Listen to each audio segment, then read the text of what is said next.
So, Balbe Kondo in Somanda. Guys, guy get a farm and don't. You know, Galon ne Kodol Wafula, Essa Jawla butterfly Facebook bula. My Facebook bula, Gal can as a fair jail. Farmer another life lyric. But coming, you know, due to the condition and the situation, Adama Dumbonia, Wato Dolika, Bloka Mutal.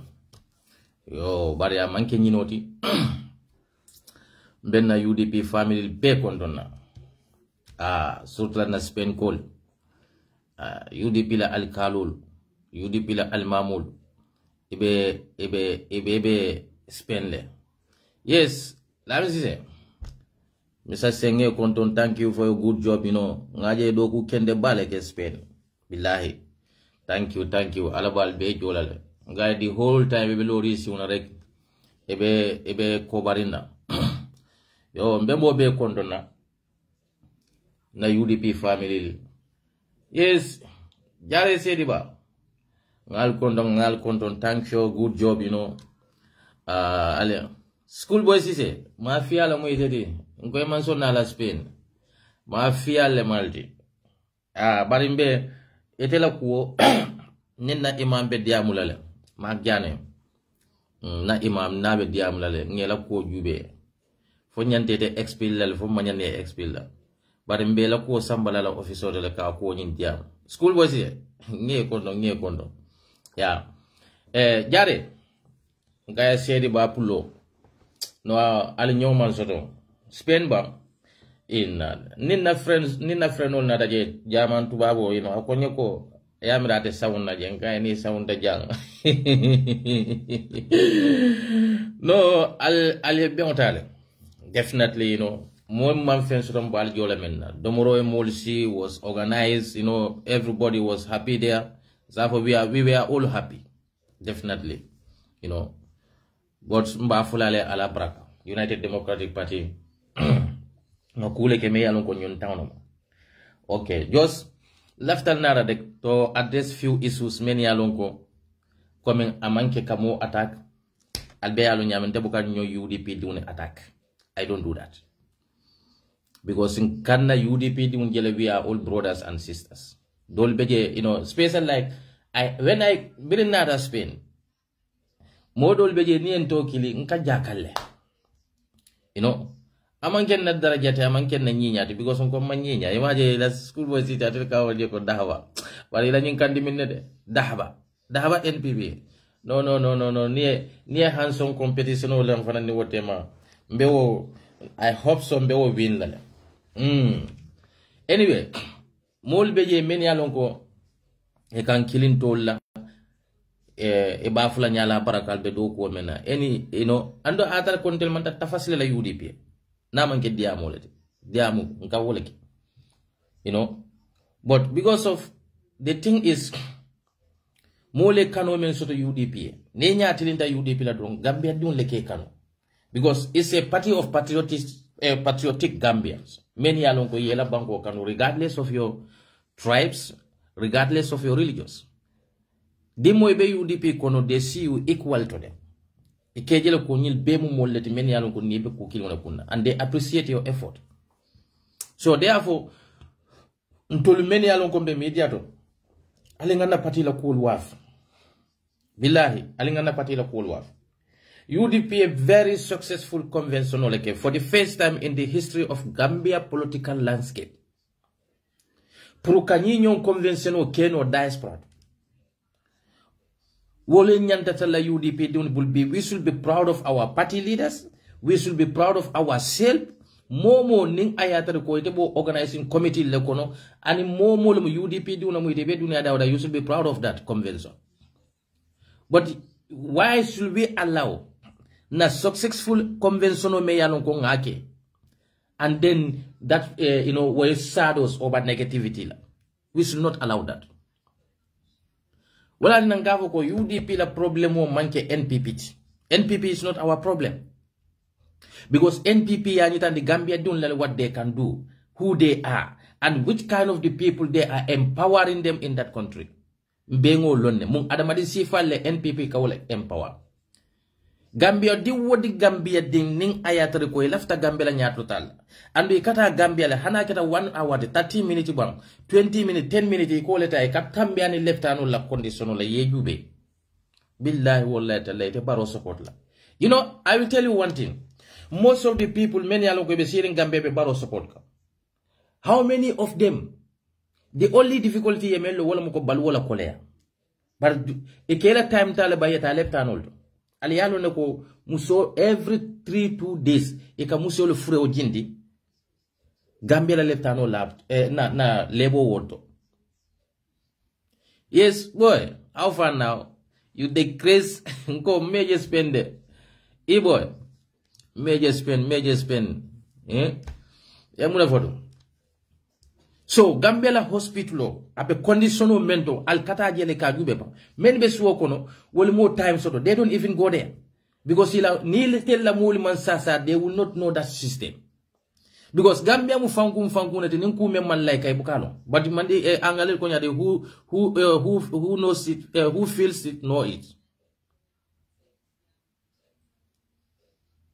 yeah no youngs yeah I'm a nice friend youngs bow I'm a nice friend jani beta spend Nadia amutale boy Nadia amutale so yeah jele Gambia be situation o men kono I don't think we have to be alin kana song more in this track. I am ashamed of myself sometimes. Ningana komoradul damba on jebe kumol file nyoka. UDP di undamba. Ngamo dol mu bafula ko ha nin talbe mallo abetinya. Dol bafula yes waljinio. Nge kondo nge expect la ko be na spend le you know. So dol bafula ko nin dabo mallo abetinya. Boy, Gambia din kendo bukofo. Nin kare mallo abetinya. Wo kare nyin wo mafisi ya banko wo kare nyin wuluta wo banko lo ko wo kare bo banko le nyininka. Loya daba bank Gambia le nyininka. Alafta ka Gambia le maraka samba sila kendo. Talibe be Gambia le nyininka. Andu talibe ba loya daba ba Rohi Malik lo any of these leaders. E wuluta Gambia le kono. Andu kana miraku ebe femfenke kam Gambia ebe femfenke kam patiyoy. Anything ibake ka United Democratic Party you are not doing for lawyer Hussein Dabo. Nde I particularly mandra ke ka lawyer Hussein Dabo. Go to that hospital yaji je. Mbari musol be system o men kono je. Alala luole ka musi ole fure o jindi na manke alala luole every nal asiata every 3 days e ka musi ole fure o jindi e ka dena ole fure o jindi wo labo woto altaje aleje jube. But for lawyer Dabo la family beta o lebo wodle. Talbe Ahmad Ben Souda ala mol beta wo lebo word leba Rohi Malik la mol beta wo lebo word leba no it itaje but you and I ntel la family beta jele you and I ntel la musol le beta je iten intel bari musol le beta la wo leptanul kon can't we think about that momen ka ko na manke karta betinya sini hakilo emira bankola hakole beka ala ko en ko inni zailun fil ardh khalifa ngalti kala ngalke banko ti responsible people ta ma foko nga banko di yalla le ama foko nga banko di yalla pour aliata ako nga banko karfale male ngalti ka ngalke nyim banko le kam anu nga fion le da fion ne ala da fion le bonde nyim banko ka men manke banko ti nyalalti malay ko le be nyim banko ka jannun tul benala andu biri alaye inform kanyitan dila ko mbeda fenne natin dila me yalon ko wolle bal keta la nyim banko kam malay ko le muna fo alaye e kay atazi alu fiha man yafsidu fiha wa yasfiqu ad-dima nahnu nusabbihu bihamdika wa nukaddisu lak e kay ko fo be mulle natin dila nyim e be fenne natin dila da fende natin la nyim banko kam men be ñoo konna e be ñoo yelo bonna e be kila ñoo jawoti ntel dun men yalon ko nene bukete ala soso ala koy ko ntele feonlon inni alam ma la ta'lamun ntele feonlon al mamellon woto wo kamune nyitan birin ala koy ko la tufsidu fil arda ba'da islahiha alkana banko tinya banko dadarin kola woto ntol adamadi wona banko ta dadarin birin alako ay responsibility le denna ay ntol adamadi won natindi le kan tindi banko kan woto ni keta Gambia di ta lonko every Gambian is a duty upon you to protect Gambia from the bad behaviors many alako barola mansa kunda bole ke kambi barola mansa kunda be men ke kambi. Only the people, Munayatina Baro is succeeding doing the things many alonga bena banko tinyala because na found like hatred against each other. Nkan tonya na karinyabe tonya lambuka sonka tonya for because of ibuna family let. Hanning ayatako alako eneko ya ayyuhallazina amanu atul adamadu many alonko mislimo lemata liman yatante ala konte ala sototale kunu qawamina bil qist.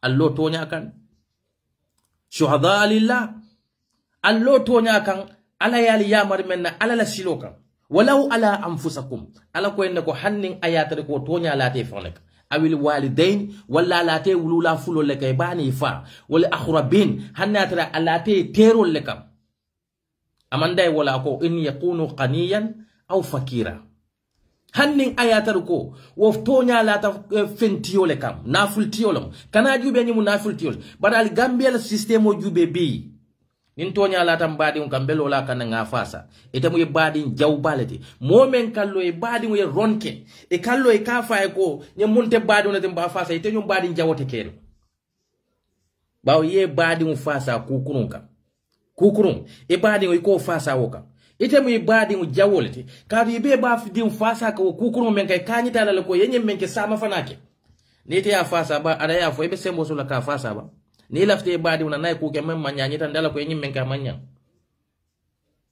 na fenkolu na eagles wole bem force kanka adama baro fasa because ntomal la fi UDP la because UDP la nyin candidate on temal la fi wala my friend UDP la candidate o tate Gambia ti alta Gambia le Gambia la situation o jube ntarta situation o nyin konole.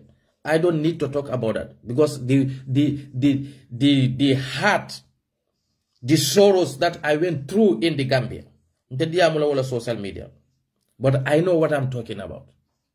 Allah leptanul Gambia la hospital, Allah men referral hospital Banjul Edward France Teaching Hospital, Albanyabo Hospital Omena, it's a death sentence, it's a death row, it's a death camp for our women. You don't think about that. You piano membelole e ba fala moleko nin dabo man la betinya nin talbe man la betinya imagine yeddi un lesoto banko ka. So you want the Gambia to destroy because of ilafte diumbe itebe diumulu kanda amendo e ka fo nin kari man lo a betinya.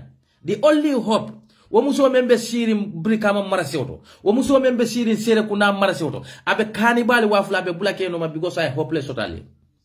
Nim problem o be dies for us, and most of us to nyanka kodole bonding kaki but many ba kono do ite kodo soto le ke la family le makoy nteni ite be jane we have access to the good health care. They have access to the good education system, and their life is secured because their security is good. But Gambia funding Kyol drug is rampant in that country. Ebe dindun jela 15 years, 16 years, ini be bendi be shiraring. Nyul be boda misili me korta le kono. Wala ati nankale ko Gambia fake misili molu. Alikafo ko 95% of the population are Muslim. But out of that 95%, 75% are Muslim hypocrites. Misili mo men ka jube nyanta tonya fola jomale. Ntema nyanta tonya fola jomale. Ala buka ala ko jamaate bete ala. Naman to jamaate keno la mo kendo ti nga kole ya laika. Nga mansa kurune bondi kono. Because mune keda many kafo ko mansa ya alale ka mansa tombo bari nafi ko le muitide e telephone la wokuma kan way malala ala ka mansa tombo right alale ka mansa tombo mbeson ta wala bari ala ko le ko inna makanna fil ardh lahu atina kullu shay'in shababa fa'atibahu shabab nin dunya kono ala ko few fembe nin dunya kono ay sababu landi ala man saya ala le ka tombo bari ala ka diamu hakili male mene hakilo soto. You cannot misinterpret the word of Allah ye fan sembe wala be fan destroy la. Ala ma fo mo ala man sa kurunu fasa men ka fo mo le ko ala ko ngabula man sal no ma be fan ya ala ko 𝒕𝒉𝒊𝒔 sabila man anaba ilayya al bula mo la silol noma men ye fan say alama bari man sa men batil bula ya fan say alama le ba man sa men batil bulu ay fan say alama le ma ngale ko nafikul men be nyin kumo foka ye to nyalo wana nafiki kilun men ka fo mole ko hani al men tambinde nyato ali me nyinin ka munatin na de a following Muawiya fo Muawiya me yalon ko misil mol dunta lota noma wo disem Muawiya bun Abu Sufyan wala man Ali ibn Abi Talib kele atela Abu Ali ibn Abi Talib ala saya sunta Muawiya bun Abi Sufyan adu nyil be ko be misilme ya kelol ale nga nakaro bulade yaje nim faniya meta dino konole nyin nakaro meta dino konole birin kila beleta Umar botaje Abu Bakar Siddiq botaje Ali Usman nata Ali ibn Abi Talib nata do misil mol stata ka split because we care about the authority ntel kiata nyaton kayalla ko men manyang alin kana ante Essa Jawla mammo fode because malom be fala lumenna adama di be fanyele drong bari be fala lumenna malo woto be ko men defend na londe isi fanya defend bi somanda wuraro ye fa yo men defend fanyala abe tankandi no la lekaburo kono no adama di ala ko lakad dharra ana li jahannama kaseeran min al jinni wal ins lahum qulubun la yafqahuna biha ala ko nga jahannaba parendi jinnul ni adama di le jinno ni adama di jomal ala ko wo mumollati lahum qulubun la yafqahuna biha men yalon ko nga sondo mol di la sondo mol bu ka yusno ala hakilo di adama di bella hanni man kana bar alal hakilo wo ma fansul lesonol walakin ala ko nga jahannaba parendi wo morsi falle men yalon ko nga hakilo di la hakilo nyili bu ka yusno fanye bari la conscience will be dictated by someone else kari ko tenne woton tebe nyine kari ko tenne tebe bulala nyine no adama di important da way ned loya Usain Dabo Gambia diwna ay Gambia le kanu wala tinne banoma iye belief le sotala ko asi Gambia sambano sila kendola wala tinne bulatano. Then why will you say that ni lawyer Usain man lo abetinya? Why will you say that ning Atalbe Ahmad Ben Suda man lo abetinya? Why will you say that ni Rohi Malik lo man lo abetinya? Are you listening to yourself? What Talibe na abetinya ta way opportunity men so de te ma soto de. Anala family libe men kono ite o kono de. Lawyer Usain Dabo na la family they are protected by the grace of Allah. Alay welcome dil alhamdulillah. Nita Dawda diate jara lo lebeta jele. Bon teni te ntel lebeta o leptano kono. Alinga bala fam fanye. UDP kolu. Why albe son kola? Kafo ko men be talibeto ha talibe le nyanta kilating ha talibe be le nyanta kilating is alinga sabarin. Ite men ba fola ko mo kana fo talibe le mo candidate bari ite fanan kana fola ko Dabo le mo na candidate yen right men soto do ko Dabo le mo na candidate the same right do fana ya soto le ko talibe Ahmad Ben Suda mo na candidate fo nyanta kila sonkalete. If you believe the democratic beliefs, if you believe the democratic values, but intente candidate total ngamira nga molle tombo men yalonko they are responsible for the candidate selection fo nyanda kala songa kula nte lafta karle tam al nene te kafuje la dunia kono men yalonko e bebe kala kankilon kono bodal nga mol bunya andum bena kam menna mantan naka mo blem kande talbe men yalon kalbe talbe fasa kam because nga fo mo nte mantar mo la kutu United Democratic Party mbole la kutu. Andung as far as Dabo is there, nga Dabo lege as na party la Secretary General, and I tell you lot 2021, kaket na candidate, he still remain as our candidate for January 2026. That is my belief.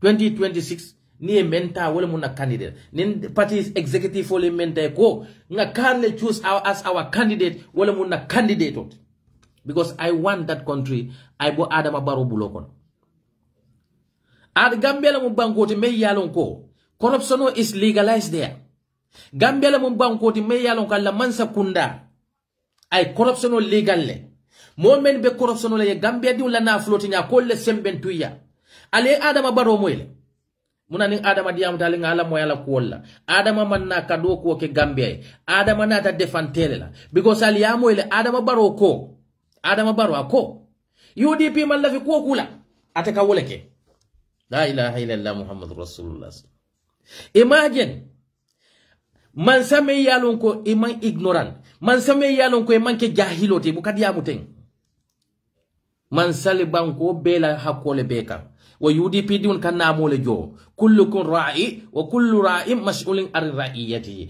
albemu kantar lalati kantar law kantar la ibe nyinin kala alkiyama lol mun ila kantar fione ngale ko Gambia problème le soto na misilime kunda problème o beje na kordali kono problème o beje bare memma be bala fati wala mun na muslime kunda nyin kasaro mem bebe kere misilime diun le bakek Abouakar lam Omar lam Suleiman lam Ousmane lam abbe bota misilme kordal le kono nyin corruption o mem bebe Gambia banko ka nyin tribalism me yalon ko president me yalon ka bu ka jiki fenna nga fale ne ni momo natal ka fale ko kar nyole mu mandin golleti al kana son ale bero dila ate nyinin ka ate mem manke mandin ko tabe mun ke kam aliye alla jata kende abe mun beti andi kanjeto Adama Barrow na la molun kale ko pati furi unamo pati yo men dankata te ku keno lal bo banko kan ngoy ko fen dankarin fen kurun mello ta faniya kan hannali ya murule alka ku qur'ano la alala lolal ka qur'ano aya wuli kemol le jindi pour ka wo pati wo ko nyin senen dal ta senen dino la haramu mu haramu le te alama lafi ko men namal lafiala mote NPP senen dino la adu aliyalo muneketa ala ko nin na jama keta kurunti nkawo jama halaki nyaton ko lela bawo nyaton ko ka boy fan le kono woto wo jama le kata nyaton ko choose ntelle musababoti nin ala ko la se in kamilun illa bi shabab fende kamal la dunya kono sababote men nade ntelle musababolti men ka fale ko alale ka president tombo wol foni malla alala president men fan ba fola alale ente sindi amalla alala Yalon na division of President Barrow anala mulu ibole use kan as their opportunity pour kata tatamla. Bari yalo muneketa albella bana military marole kono. Because mo kuruni nkale ko ebulisa molle bulata hansini molbe ebulisa noma. Fir'auna la'natullah hansini molbe banoma. Adama Barrow molbe tarla nomale kasuku sukundi fo ay janni iba fulay ko betal la janne fa faw katu wol mu molleti be la na falle sotoka wolle mu afrika tinyalalti ni be afrika jawol nyini na medical law mansal bala e ka fa kana ji nyille mu afrika tinyalalti bar mbe kuma kilim folale fa enter balulu fatan la barol ning Adama Barrow ronta tata ma yo election win Gambia will be another under military control because muneketa wala tinanko United Democratic Party diwni ali sabari dabo man bula mo bula kele lanye aye talbe ben suda man mo bula kelo laye ite banku de talbe su ben suda man fisante Essa de na Adama di yato aman fisante dabo mun na alfalati bar maje ko afisiatanti Gambia diwun lela no sotala bar fisamante yawo be alale yade daji ko le fisamante yati walakin nakila ko ala buka mo la nya jube ala buka mo la daraja jube ala kam mun jube Adama di qulubikum mun be sondo mo kono wa amalukum ani la barol e kam baralake yaje alingan sabari UDP di men yalon kalbe social media albe nyo attack la talbe janna dabo janna ali amir albe pati ma ko e kanne and those Gambians out there men yalo ko be siri marasiol to la jiko be UDP leka aliyama alkiamal nite kitila ite be siri in your comfort zone you are not lack of anything ninko you are not lack of anything wala mu ko jata kendea sa ye ma anytime you have access to the medical care. But someone out there, wo muskebal many alon ko be borkal UDP noma, they don't have that opportunity. Imire bari musol laba many nyanta wulula wo leptano kono. Have you been to that hospital? Na musol be wulu kandamento. Ite killing na ego. Nga fem ko le soto. Nte juso le soto. E lafta kad UDP destroy. Me yalongo is the last hope of the Gambians. Because they know that Adama Barrow is banko tinyan. The only hope now, because there is no other political party in the Gambia today. Me yalongo niaje nyin diamo be abe glory UDP ka. Nkale ko Gambia no ndam baula na afiki yalu wale atina na banko be tinyaka. Because in Kamol Moy, for example, Fatou Toure last saw when Kemo was there, I was so disappointed on Fatou Toure. Because Fatou Toure ko dabo fanantel ma interna. Imagine a sitting government. Banko me yalon ko lua wala katama. Government there is the government of the people. Lua kadada government lekon.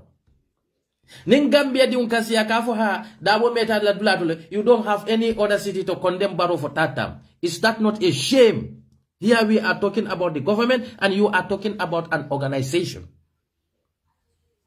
There is nowhere in this world many aloko they will condemn the opposition for their continuous choosing one candidate, but they will condemn the government because the government is for the people, by the people, and it is to be run based on the will of the people. So it's a shame, disgrace, moka funtinang akavo moleko ha dabota ta sinya jolle what you don't have other city to condemn Barrow. Is that not a disgrace? Mansakunda, comparing Mansakunda with opposition parties. Mansakunda me yalo kalballa na mo joka wolebul. Allah security be wolebul. Allah everything be wolebul. Atel ni wo oppositional be. Alkalla na mo chikalkadi wolela. Atel ni wo oppositional be. Alberon come under the authority of that government. That is our laws. So how dare you compare the government of the country with the opposition is rule and their regulations? Is that not a disgrace? But yalo munekeda Gambia diun lebek opportunity di kan nyola ila hatred against United Democratic Party. That's the reason they want to give chance to the President Barrow. It's a shame because they are the one encouraging Adama Barrow. Ite kallo e kafo ko hale lawyer Dabo tale sinya jole wata teleman rights lo ka Barrow condemn for lawyer Dabo is the president. Lawyer Dabo le Gambia president oti no what ta lawyer Dabo le fambulu and the United Democratic Party diuni ka nyitandi ko say we want change when the majority want change.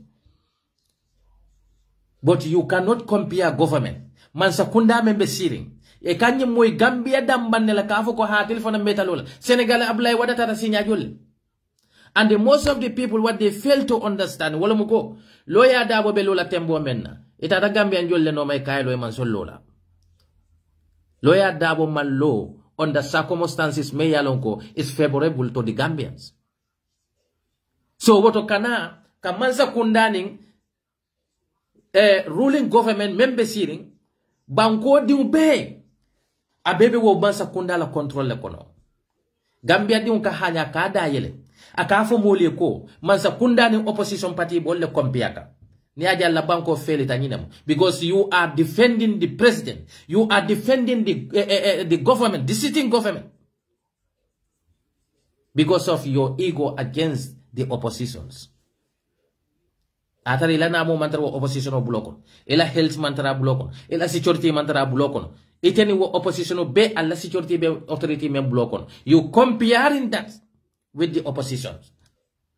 I don't know what is wrong with our intellectuals.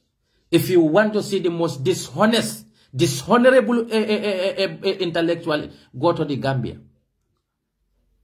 It's a shame as a Gambian. Molikasi platform defending government opposition in Yineke. Like a comment for Dabola Yesan Gambia. Albo al fantinyal. Albo la banko tinyal. Albo mansal fasa la kuriakan comparing them to the oppositions. Ni aja al felita, ni na akin al felita. Al diunu jolle be fakam. Siloka. President Barrow mali respect. Ni mansa kunda membe siri mar respect. Ita respect nyola because of muneketa. Allah hatred against each other. If they want to use Kang as their opportunity, because they know that Gambia is divided politically, divided based on religious, divided based on politics, divided regionally, divided religiously, divided by tribes, and this is the opportunity that they are using to abuse their power. Amadou Bama Madu, as a minister, ite ka funtine ka fo mole ko ha nga nyindi Barrow lale, but vice president opposition leader de fana nga wadi walale. And then Gambians are buying that idea, and then they are distracted, and now they shift, they are blamed, and the opposition, and forget the government. Is that country is a serious country? Mansakunda ikuoke me yalon kani luwa manta. Mansakunda ikuoke me yena luwa against. Morally, legally, it's all wrong. Now comparing president to the daughter of the opposition. Is that not a disgrace? Is that not a shame? Shame on the people many yalon ko benin keka. Shame on them. Comparing the opposition, Mansakunda me yalonko. Itelle nyanta lua landila. Itelle nyanta bankola institutional landila. Itelle nyanta lua execute la. Wel kan lua tinya. Ikalle kafala barni opposition of tinyal. Andu wa Mansakunda la minister role. Ila baluo. Ila security. Ila coupon. Everything. Abe boka wo nabu jola level. And comparing that those people with someone me yalonka mantara la underpayment. Because they take you as a fool. And that's you. And that's what you are. We are a fool. So, Adama Barrow is corruption as a leader of the nation. May yalon ko be na diam de ka for Republic of the Gambia. Ni lawyer Usen diam de ka for the leader of opposition Democratic Party. They never say that the leader of the Gambia.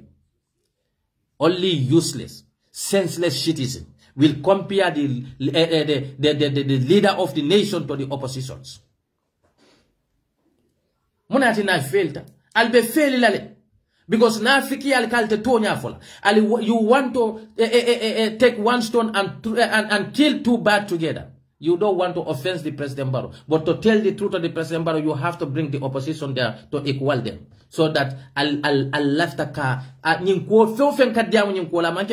They don't want to directly Bari ala ka fo men nako yalo wala siata Gambia kono ala be poniso le la kan Gambia ka bata men bal kal fon le ala fanka ala ma ala kande bata men bal kan wallahi ala ma ala fanka ala ko ma ashabatu min musibat min sayatin famin nafsika wa ma ashabatu min hasanati famin Allah ko le ya do be je niaje adamadi ne yala ndia fankan bari Cairo membe la ni adamadi ye Cairo ja fankan do rasalon ko ala lamude baw ala ko kana nepotism support ni borta nepotism my Cairo men nate ala la yamaro bulata wolno ala ko kana tribalism support ni te bulata ye ko di tribalism ay Cairo men gende ala la yake bari ala ko kana tribalism support Adama Barrow jube ba president of the nation Allah bankola economic is collapsed. When was the last time Adama Barrow Nala Minister Bakar Badi, when was his last time to face the media, tell the media that this is what I'm doing for the youths in the country? You know why? Because they see us as a fool. Niaje kuno mod sabal nyol kanna ika banko la problemo falie al diuni be mune face ka falie bi wo mod sabal nyol kanna lo ka falie ko al diuni be kontanire because they take us as a fool. And that's who we are.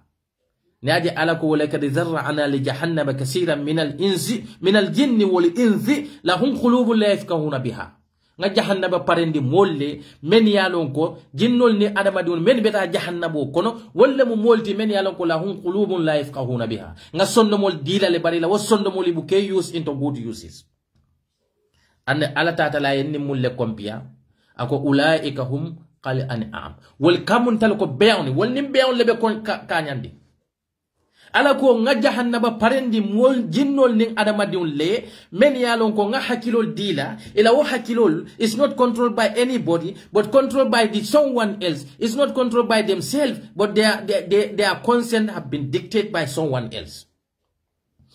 Akolahum ayunu la yabsiruna biha nga nyali kela le bari la wo nyali ebuke use ka kuoli bondi no nyokono lahum uzunu la yasmauna biha nga tulolu fanan kelale bari la wo tulolu ibuke use no ku kendo ni kuma kunu ke bondi no nyoto la ilaha illa wal mol mumullati ulaika hum qali an'am ala ko wol kamuntal ko beyon benyame. And such are the animals we have in our society today. Itala man sakunda ron ditke. Instead of going against the government, now you shift your blame to the opposition. Me yalon ko mantari la na modikala. Ela security tabul, ela jata kende ya tabul. Ebukajo fenna. Eteno opposition be alkala kodo tikalkadi man sakunda menna. Eko now you are backing that government for their wrongdoing, comparing with the opposition. Is that not a disgrace?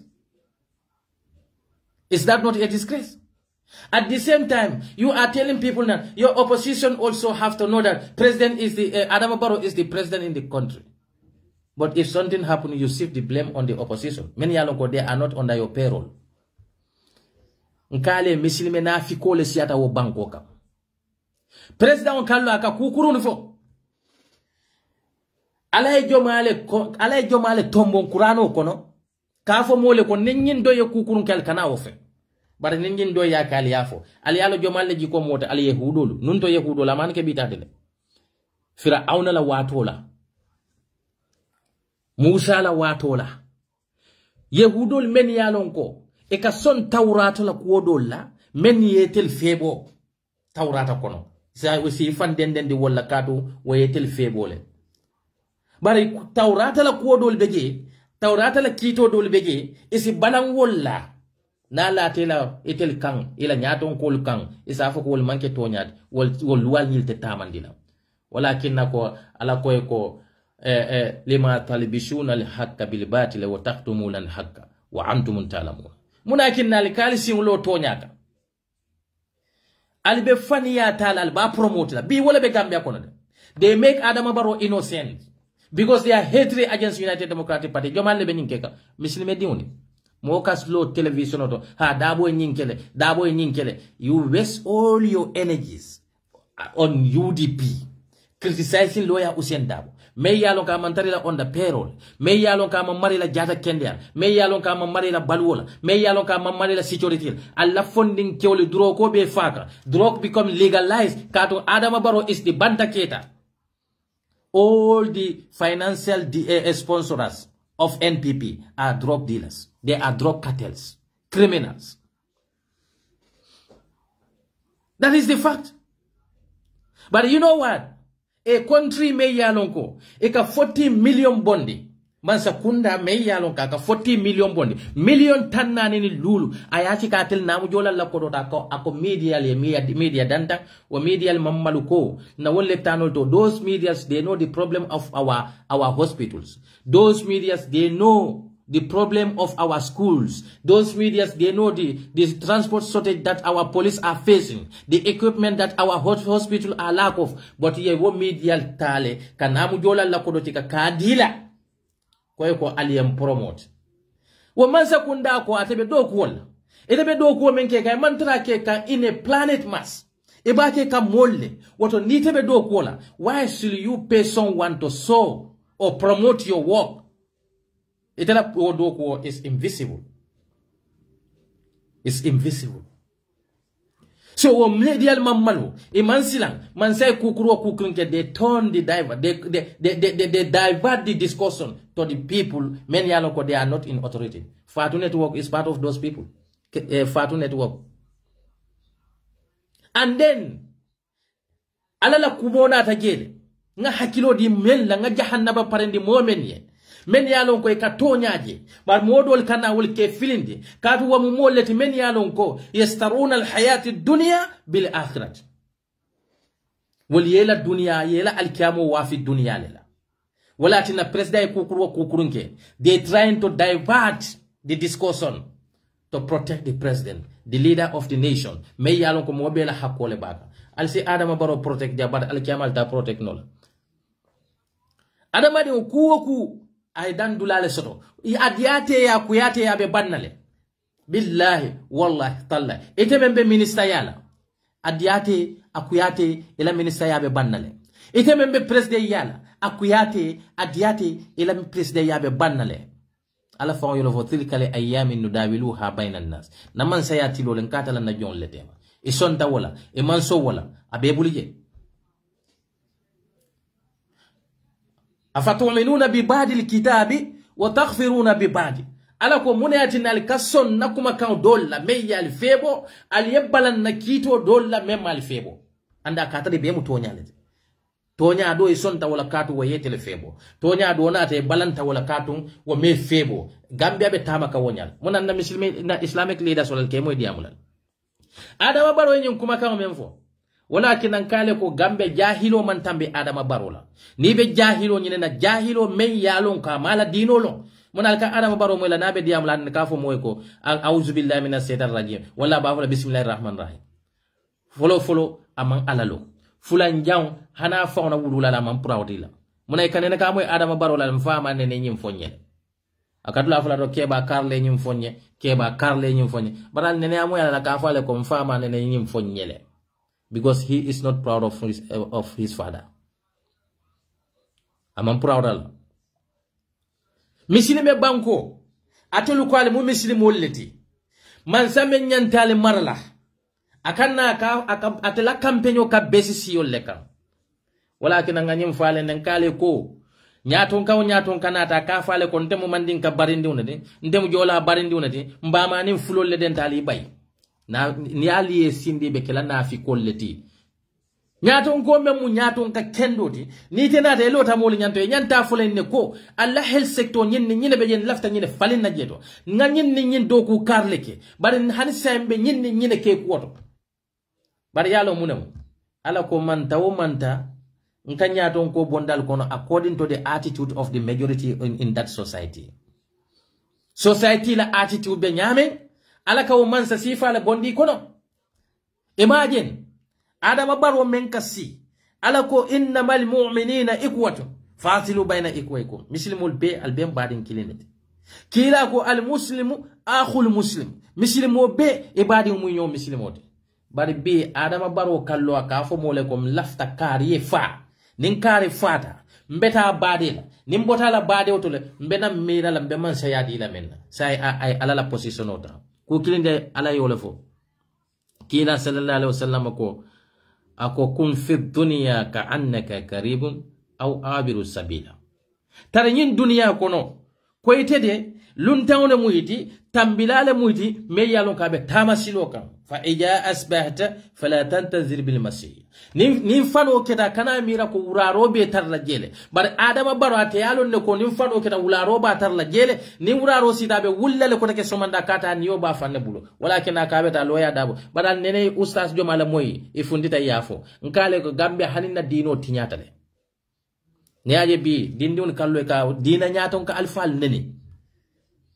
andu nyimbe mandinga kunda walakin ko mandinga dindun ali sabar albe tinyari ke kalfanya mamira ali yalo katu munemu yaje bi be mandin ka dindun bi ni tata dino la karola mandin ka dindun le kela alfalu nene bi nyin sufi neno men bebe kerin gambia kono sufiol mu kafirol le sufiol abe mandin ka dindun ni dol bora de kamda ko ba ko ton sanjinano ibe sirin fen kote ibe fantola abu kubulalmu abul kibilalmu abu makriblemu abu masirkilemu ibe fantola wala katu they are not even proud the name that their parents give it to them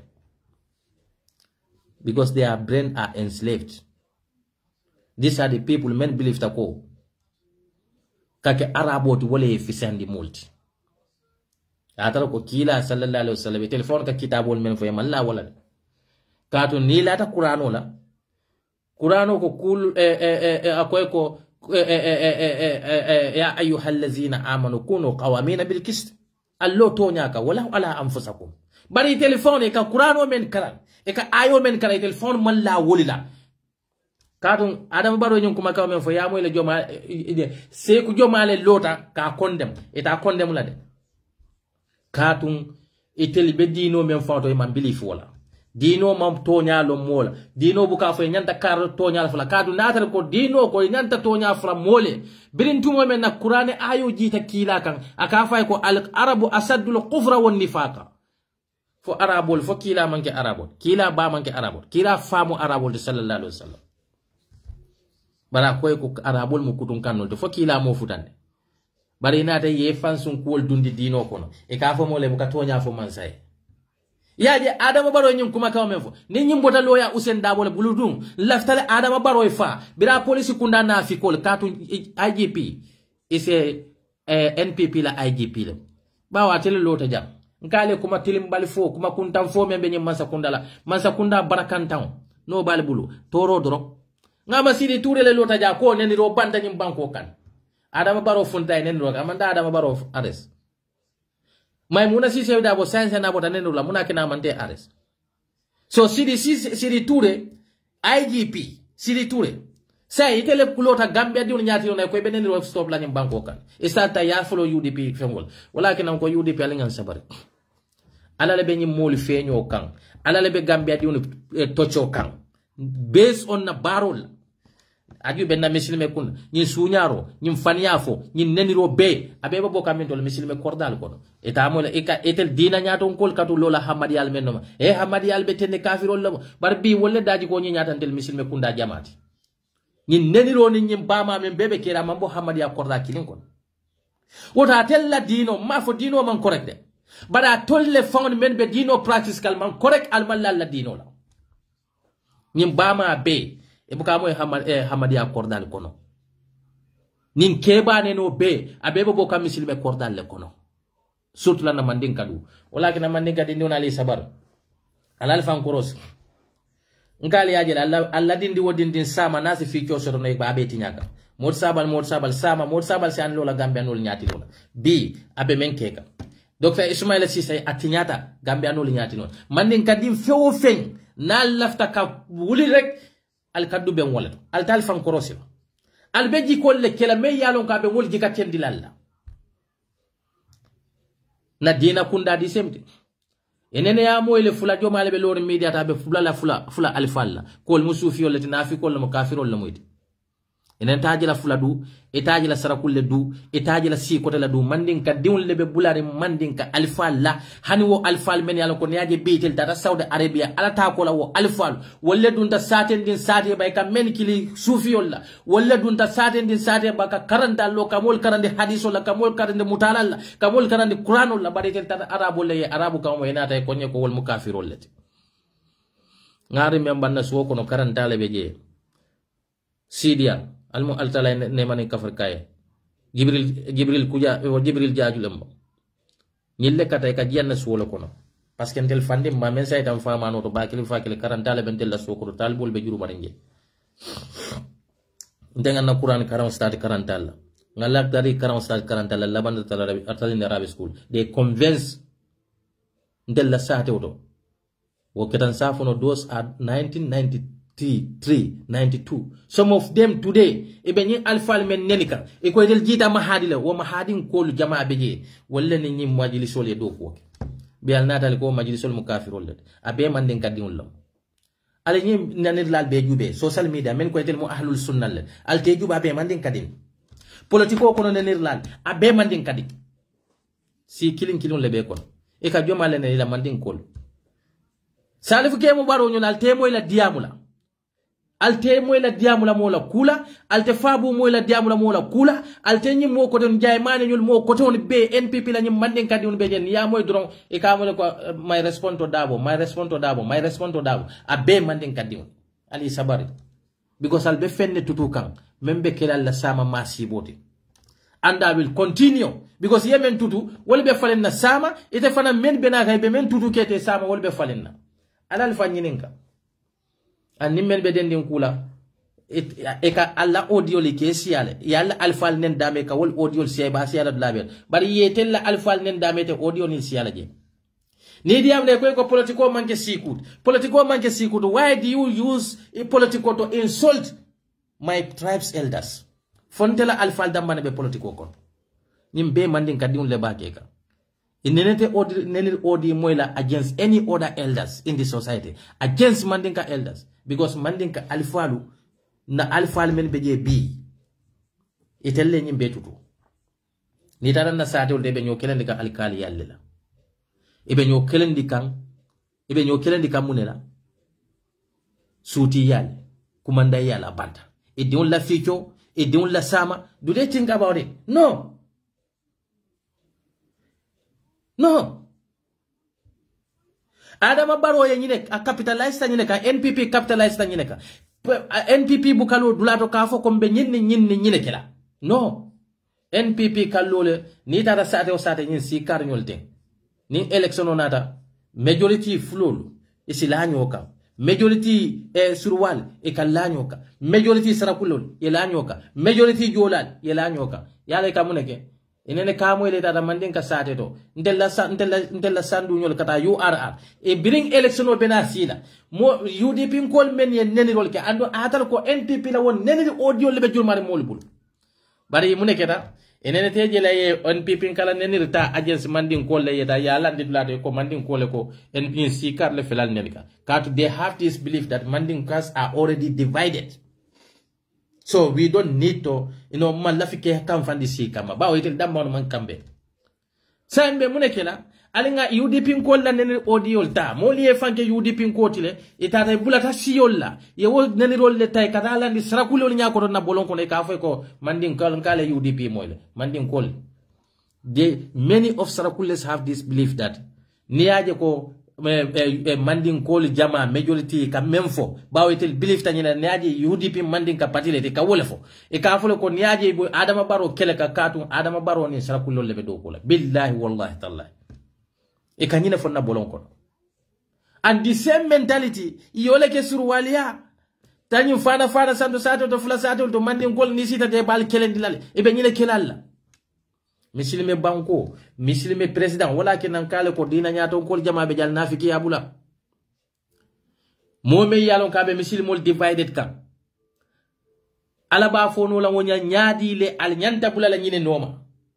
Ngela nyama to moya kafo moli ko hani nyama to alale ya tambinda nyato al nyanta bula la wol noma ala be nya ala ko momen na ko man korek hani alma me ani ko man korek manya dunna monya bari wo mo kilo ni ben kafo ko mo be kala nyato ngoti ila hakilo nyanta talle balale ite la sariya tito do bari kanna lo ko te mo kilo le kafo tele ko hani nyama to ni ala ya tambinda al nyato so fo ala be nyama to tambinda jam kende ma jama nyato le ba woto ba talla wo society jama fana nyama tale bari yalo mune keda Adama Barrow nyum kuma kama men fotel loya usenda won altedina nyaato ka kilimo la diamula surtout la na supreme islamic ko la mol e ba folal ni ya fe sinamo e ba fola ko e ka dina nyaato ko lenen Adama Barrow nen ro men ke dina nyaato ko la mo ke mola ngalen na dino fa ko no tilimteje UDP ko la congress tan nene Allah hakilo bakan ya hamadiya le bulay duwata je United Democratic Party is not an Islamic organization.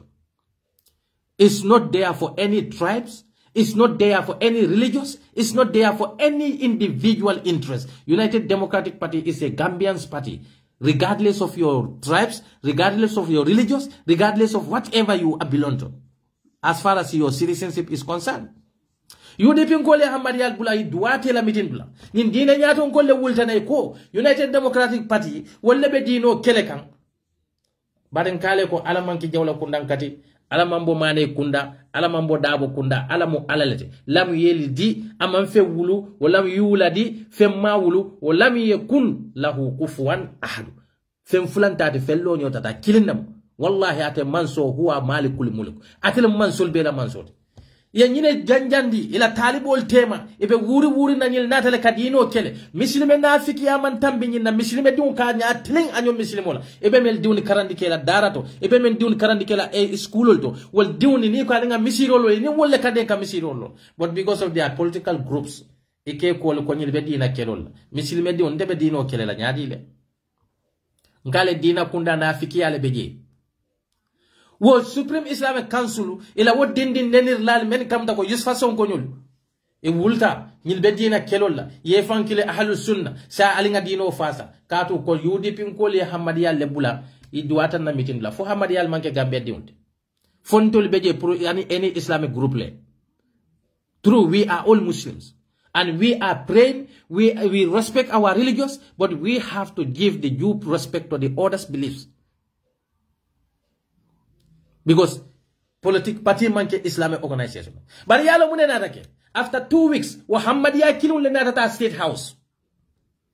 Inimbaro natalo ta duwata je. Al nene damu diamulala. Injustice. Allah dino fankona beje. Less than 2 weeks, Adama Baroya, Muhammadiya kilun le tata je. Kata State House kata visit. In I catch on behalf of the Jamaat Ahmadiyya Jama. It is a duwata State House okon. Banko be la mansakunda. Hani heb ima afford. Isaida kodeke wa ama Adama Baro kile una mansakunda wale Hamadiyano la television station atele approve in the history of the Gambia ka television station lansino approve Hamadiyano andene damo diamulala. Ite diamulala. Katun Supreme Islamic Council is bought by Abubakar Jawla and his group. Walakin awo Abubakar Jawla B Supreme Islamic Council yole hail. Comme ye tolmel la ya jambela. Wom to kiloni bi e ka wakal mo kendo la atara Gambia la resources Abubakar Jawla nim Adama Barrow bole talaka nyote. La taakulu amwalakum bainakum bil batila. Al kana nyola na flo do mo batara ya ko do ka sembole benna. Fo be wala te ken. Because this Supreme Islamic Council ila dindi woni men kamta ko ni yusfason ko nyole nenir lalu wolle be NPP kono bi ibe la misilme kaful kilikanna ko nyele be tonyaka UDP Adama Barrow ko mo men foni UDP la fa be sango jindi lanan musolla nyaka to ta UDP la dibito majority votes the favor of to appeal that law munena ta ke just façon ko nyole la dindi woni ye audio bondi ko UDP mkolle fontelle Abdoulaye Fadi ñol organisation ko altasi National Assembly ifuntita nan eko UDP mkolle bole use ka as politique ñante hakilo tulale nkale ko ladino fan kodo ya infiltrate le loya Usain Dabo Adam Barrow kuma kam men fama ñaton ko manyana kila wonyama hani kila rasul sallallahu alaihi wasallam ala kayne ko qulu lin nasi qawlan hasana kuma kendo fo moli kuma nyimma fo la moli ni tata moli ka kuma kendo fo yebe so la nyam barante la president kala ka kuma kurun fo ite dina ñaton ka kila moyna moli fo kata siri wo mitin lay ka fo fa Allahu akbar be bulo kosla misilibe jama mo be ko for example Maymuna Sise Dabo birata ta lo muso kadun jano kono mol la min baro bana misil mol la salidula abe moli kaja filaje mol kallo ka fo ñoy takbir la ilaha illallah muhammad gambiano la fea bula dino la mo buka ala nene ala manke mo la remote ala nga muslime ya to nyalon dim be mu bakinim fakinon leti eten dejela ase UDP e konte muslime ya jawle da atan teddi wona betela dara kono mbandi wona karambu joka ni ko ala nga jamelo nakkodole be dunkanje ndelle kanyo mako but because of my based on my political belief e konte mu dino jawol atara man sakunda wala marta dino la nay ku ke men dino manda isina moy wala tin nan kale ko Allah duwal te jabila Allah duwa hana ale danko men ke National Assembly la te jabila kato ala yalo kalbe nakar danko le keka bawa telle lotal ko moli kana alko moli kana nyaton ko le soso ni nyaton ko misilme banko kalko nyaton ko ni nyaton ko soso ye ala le soso Allah sunniyan diwle kanyil le fo moli saying Adama Barrow lota Gambia be tema aka ba make sure ko musolla nyin female circumcision ay ban Gambia kono ban nyin betula jele sal dibitol tata ya Adama Barrow empower because I tell ko mole ko alkana mansa soso nim lafta mansa manyana mansa challenge la je say dibitol yalla yamaro lamwe alko aliwo dibitol yamari menna waliyo yamaro tuje mansa soso adu mansa atelle ko dibitol ko mobu ka mansa soso e ka mansa yamarle say dibitol lafta dibitol mansa soso ha dibitol mansa soso lafta wala ba no al man la fi man sa soso la nyame dibitol man la fi man sa soso la wonyale sal nada al kalka dibitol dankale atar ko man sale ban sa fon lota ay kumo men fal man hani kuma fula president way sal kadam ko indirecta al si ala nene no fo ala nyatal wallahi ala ko fala taqafuni wa fala taqafuhum wa qafuni in kuntum mu'minin al kana silang hani kenya man sanni la symbole ni la kidol al kana silam fenya al silante alanya alla liman ya tatami se al kanalo al kalka wodi bitol danka ala bo danko mutalal gambe la problème o bebe misilme kundal misilmo le mela kawni kawni bunya ando hana tar ko ala ko alla diamol alla kuma kawni al noni al dali bebe konti bolal al kamalolo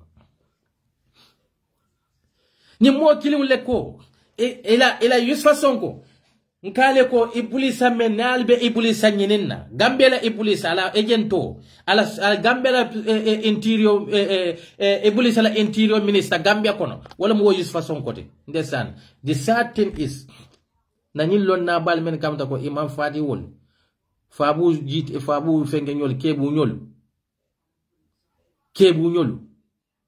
ni yusfa sonko ka wolle nene ake sabanan to against the United Democratic Party. Atar ko Abubakar Jawara wole be because Abubakar Jawara le Sunni la television station or sponsor. They will never go against anything Adama Barrow menke because of when they go against that they feel that they are against Abubakar Jawara. Gambia police they were bought Abubakar Jawara le sang. Gambia la Supreme Islamic Council ni la Sunni and Duni. Abubakar Jawara le sang. Last time ngakuma kama fole itala yanning usas kemo fati fanyoka akonte munafiko lete. Bari nga fale ko Essa Jawla. Aha. Billahi wallahi tallahi hanfen kilim man silanganya. Yalon silata jomale. Ala. Because ngalon ko ku kilim bilifta walla.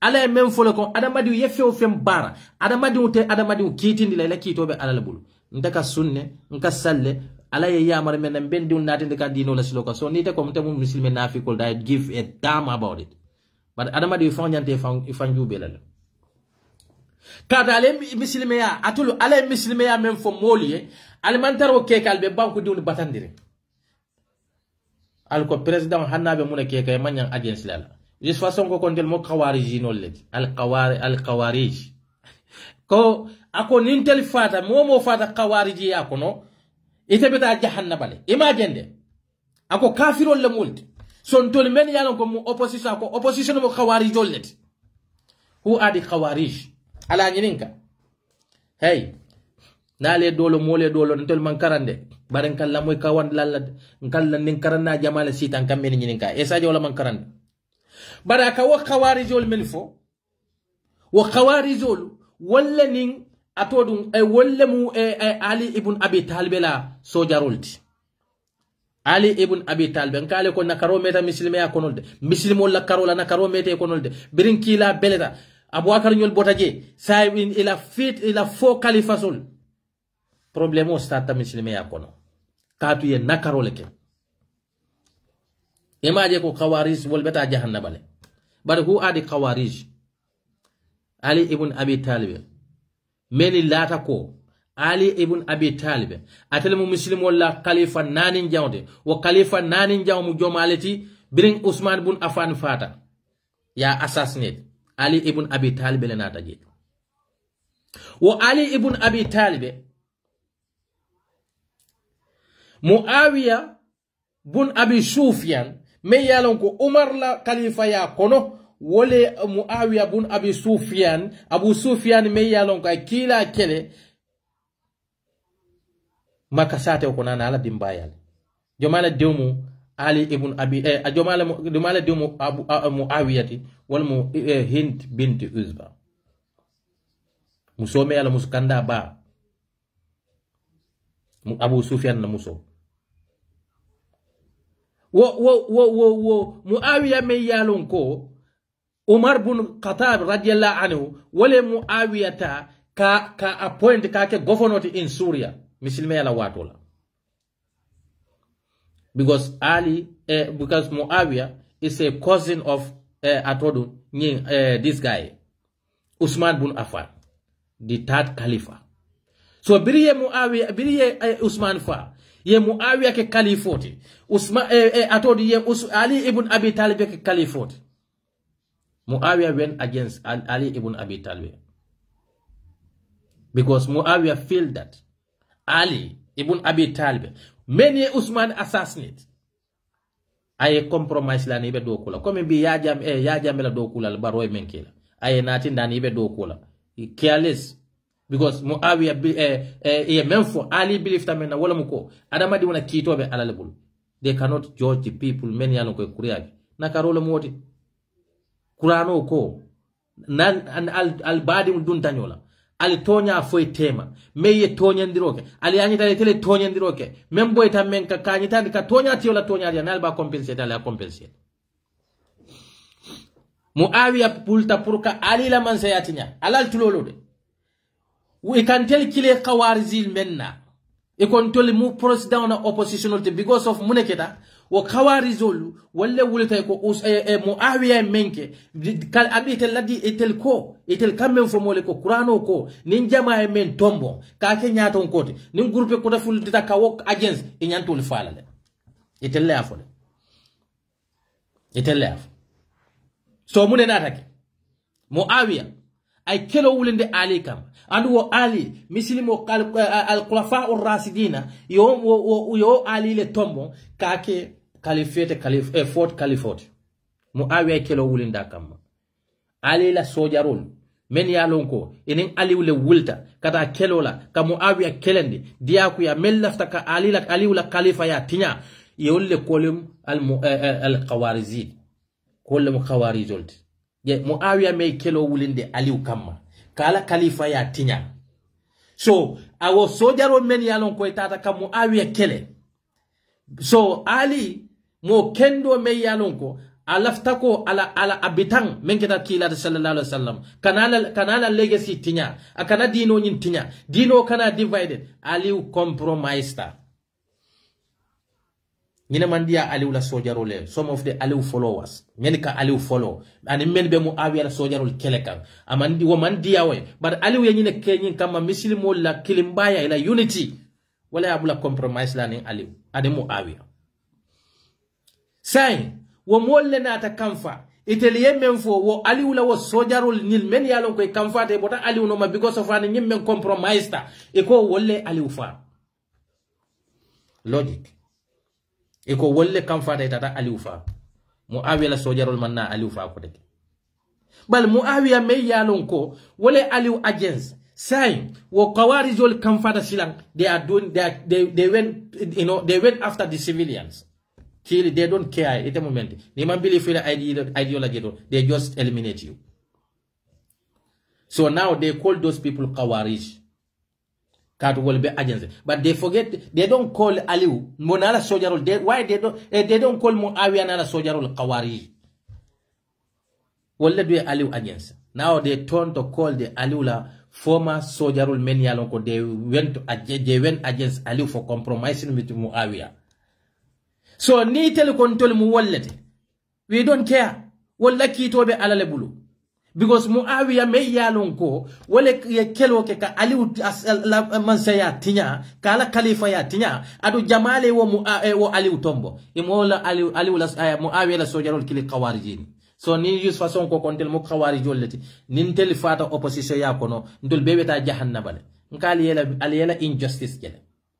Walakin ko gambe alla dula bel tinyata. Allah dino tinyata because dino fa ko no to nyaabu ka foje na dindun be bulane na muslime nyaaton ko la keneni na sufiyon ini men ka qur'ano kara ini men ka hadith kilon kara Allah je nya ko dolto ni aje imam Safi imam Hanbali kana bula imam Maliki la nil be different way le soto but they are all Muslim. They never went against each other. but today atel nata le mol tar imam malik la siloka al nila jerinyal koltal kol mukafirol let al kabule la keneni al tata saudi arabia le al borandi bo se al dunta politiko fanan kono al kontel la mansal men yalon ko e kanna na fulo cika e kadi mo kun kilun la e ka million cika e kadi mo kun kilun e kanna le tanol tuje al ko ntel dum man na mansal cika ke sindi sariya kan ko atel la kitabol ko alla ta kitabol men al ko inna kullu mulqhima man saw man sana ala luwal ala inna himallahu muharamuhu ala fana naboda ala luwal wala mal haramu ko woton tol adamadi on lota nganna luwa men londi wala mun de constitution ti ntel betta wala wo constitution la nganna man sal choose wo constitution la but you want us nganna man sal choose wo constitution la nenna man sal bentel punish la they use that constitution and the degree to complicate us to implicate us. But in nata nkonka wo constitution kinu na use wo constitution membe den tangada dan nkambenta kama aliyan ko kontel kan against alalela. Is it not a hypocrisy? Banko men manke muslim sharia bankuti nganna mansa tombol based on the constitution. Wo constitution o me right di wo mansela wo constitution kilin wole wo right din te fanana to challenge mansa ka mansa yanyine e kontel mu khawari jollet nim fata mbeta jahannaba. Allah ta'ala dinolal est-ce que Allah ta'ala dinolal al kam même fo moli Allah ta'ala fodal kasi al ke la moyal fannale ba kadu nindel mu khawari jolit al be baro men no ma baro mu khawari jolit katu baro wen against atodo khawari jole khawari yale nyi sinde adama baro ma man saya khawari president no la is façon khawari ya Adama baro nin mo beta jahannaba nin tel beta jahannaba Adama baro le mu jantel fanan na nyaton kote jahannaba nyaton kote katon Adama baro me te bano mabi e ko alale yo sindi inata ko Adama baro nin tolbe mbe ya jamel agenska fo setan le ya sindi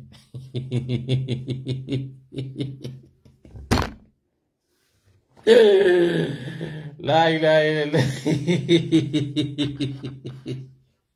Gambia misilmol jama be jal fake bula albo alla dino yusla lani dialka albo dino yusla because of molle be noma molle kala moyla bari alkiyama loluna e wo momem bebe la moy ke samba silo menka you are going to hell accountable for it. Corruption is haram in Islam. Mansa Adama Barola corruption is open.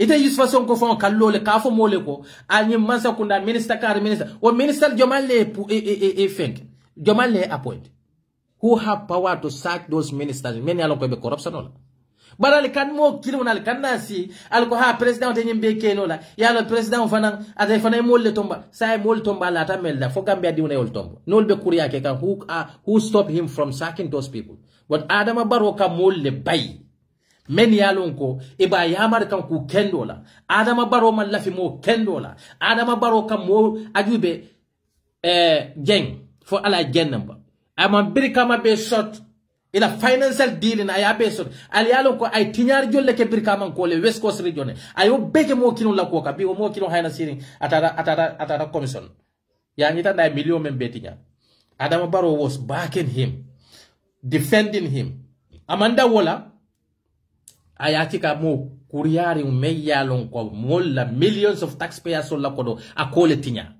Gambia Allah hatred against each other bara manke kalima anyaman tonya jede al nyabe mo kurun la baral bo mo kurun le fasa ka kato ala bal police kana pour kale ka kole ya lalka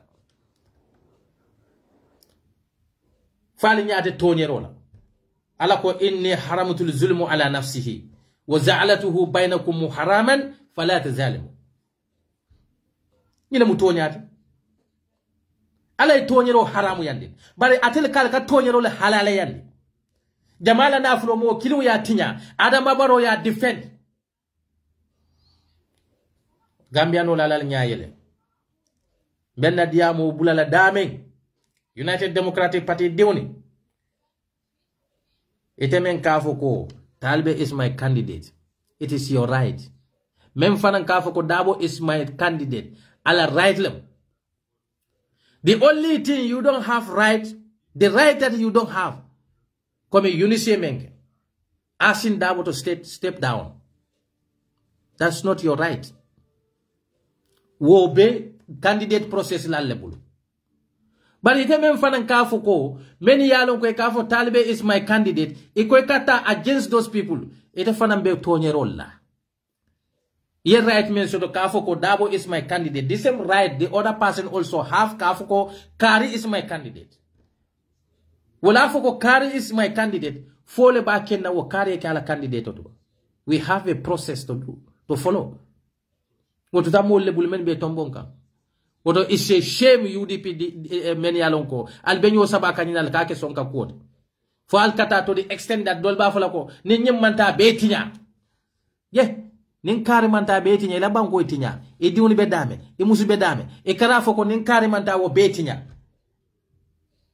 woto ite man bala faso de diwni de ite hakilo ye jam faale de wo banko ibe feo finke ka wo banko kay mantra ke kan Dabo don't think that I did lot for UDP you don't did for Dabo you are doing for yourself Dabo tate gambete ala e gambel hakko mel la Dabo ka yo hakku kinone laika mol men kallo al kafo ko hante sacrifice men be ke UDP nga sacrifice men be ke Dabo fodu Dabo le ko e sacrifice ay yo sacrifice men ke yake la banko le fo yake Dabo le woto ni yake Dabo le fanyinin kapo woto man duwa soto ite sacrifice men beke ite ma ke la banko la kuoka e ma ke diun la kuoka fo Dabo kunkilin woto ite man duwa soto ko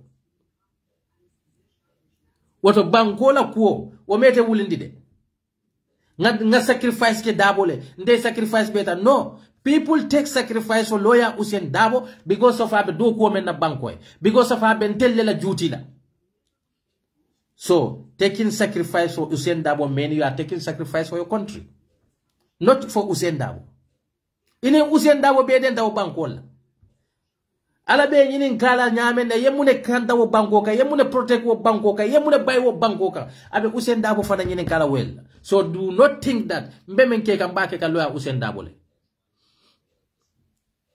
adama di important nyina ne kela banko compromise mon individual because until kilwo kilat yata nyeba man ku yata nyeba one day or the other Dabo betalale en kila banda damento jama ajoma ale betulaje ala ko kullu nafsin za'iqatul maut nilama abeka saya kuna unene so wala tinna binga adama barula nyum kuma kama moyi akafo moleko ha mbe Dabo bare lale yalon kale ko jahilo mo hakilin taw mo fellom balo aman tambi mola me yalon ko wala ka wasumuli sayala mona saya mo si wasu saya ni be tole o bulo mutala ta mo bulo muta men ka wasu sayala ite mari ni iba man fa fatale ni fa man fa mama fatale ni mama man fa mumu nyol fatale so wonyanda kile muneti ka wandote in fact saya manke kasiti saya yetar menka ayetar baro menka saya yetar mun kuleto wala mu kasoti de woto you have to be mindful bawo kafun noyna alal wala almu alayso jannatul firdaus la almu alayso jannatul ma'wal almu aljanna so jannatul na'im la bari febe futala nyil tole man faba so saya is a rahma alala nemolo bar nemo me yalon ko bala fa nemolo woto nimmo ka proud ye wala mbe falale hayde be falale nenyi talata afaye ko mama nyolle imumu nyolle ibe nabiyo momen na dino no male woto hakilin tan fellom balo ha momen yalo ka mala dino fanglo wala ka wasu moye sayala saya manke mola wasu nam fente saya manke kasoti bari mira saya betar la mun barale ka UDP men yalon ko ali ben son ka mission la ali si ali mira fo Dabo le fisiata al diul tiba Dabo le fisiata al diul la sama tiba Dabo le fisiata alla al kiamo tiba katun yemen kenyin dunia kono yemune tankande nyin dunia kono yemun kuletu nyin dunia kono ala be nyin kala belal walakin ala ko la taqtulu awladakum min qasyatin imulakin nahnu narzuqukum ala ko al kanali diwni fa fuara yala silon kam walakin nako al kanal la banko dundi kuto kato itela interest lebe woto ni tema la banko dundi woto itete wo interest sotola woto fuara yala bakine be diwna samo dundi kan ku koto al sila wolnyade nin talibe jarete te mari yenne ko Gambia tinya is up to you. Nin dabo jarete te ne ko Gambia tinya dabo me bula wala because dabo la stand is to see better Gambia. Dabo la kelo is to see better Gambia. So ni te belo la bi albe kumol fayla nyoka yamira ko ibake kamola you are your own. Itala mo ifandi. Mote bal responsibility la internet la. Mote balundika. But know that people mole hakole sopeka. O hako mumunet. Mole niyo wata UDP. Mole bute ta UDP. Yol bute UDP. Dol niyo wata UDP. Wala legacy manke nyintiko. Nano abe tinya. Hanide. Wala saya ate kila inventi. Kato muna kita wal fate la banko la juti leto. But ite membe banko nyin tinya kuoto. Kato destroying UDP, meaning giving opportunity to the President Barrow to continue ruling. Bawo hakilin tawol te banna mo banko ka mo men ka foko hanale dabo natinde mbe continue la fayla UDP. Nko mbe continue la fayla NPP. I love.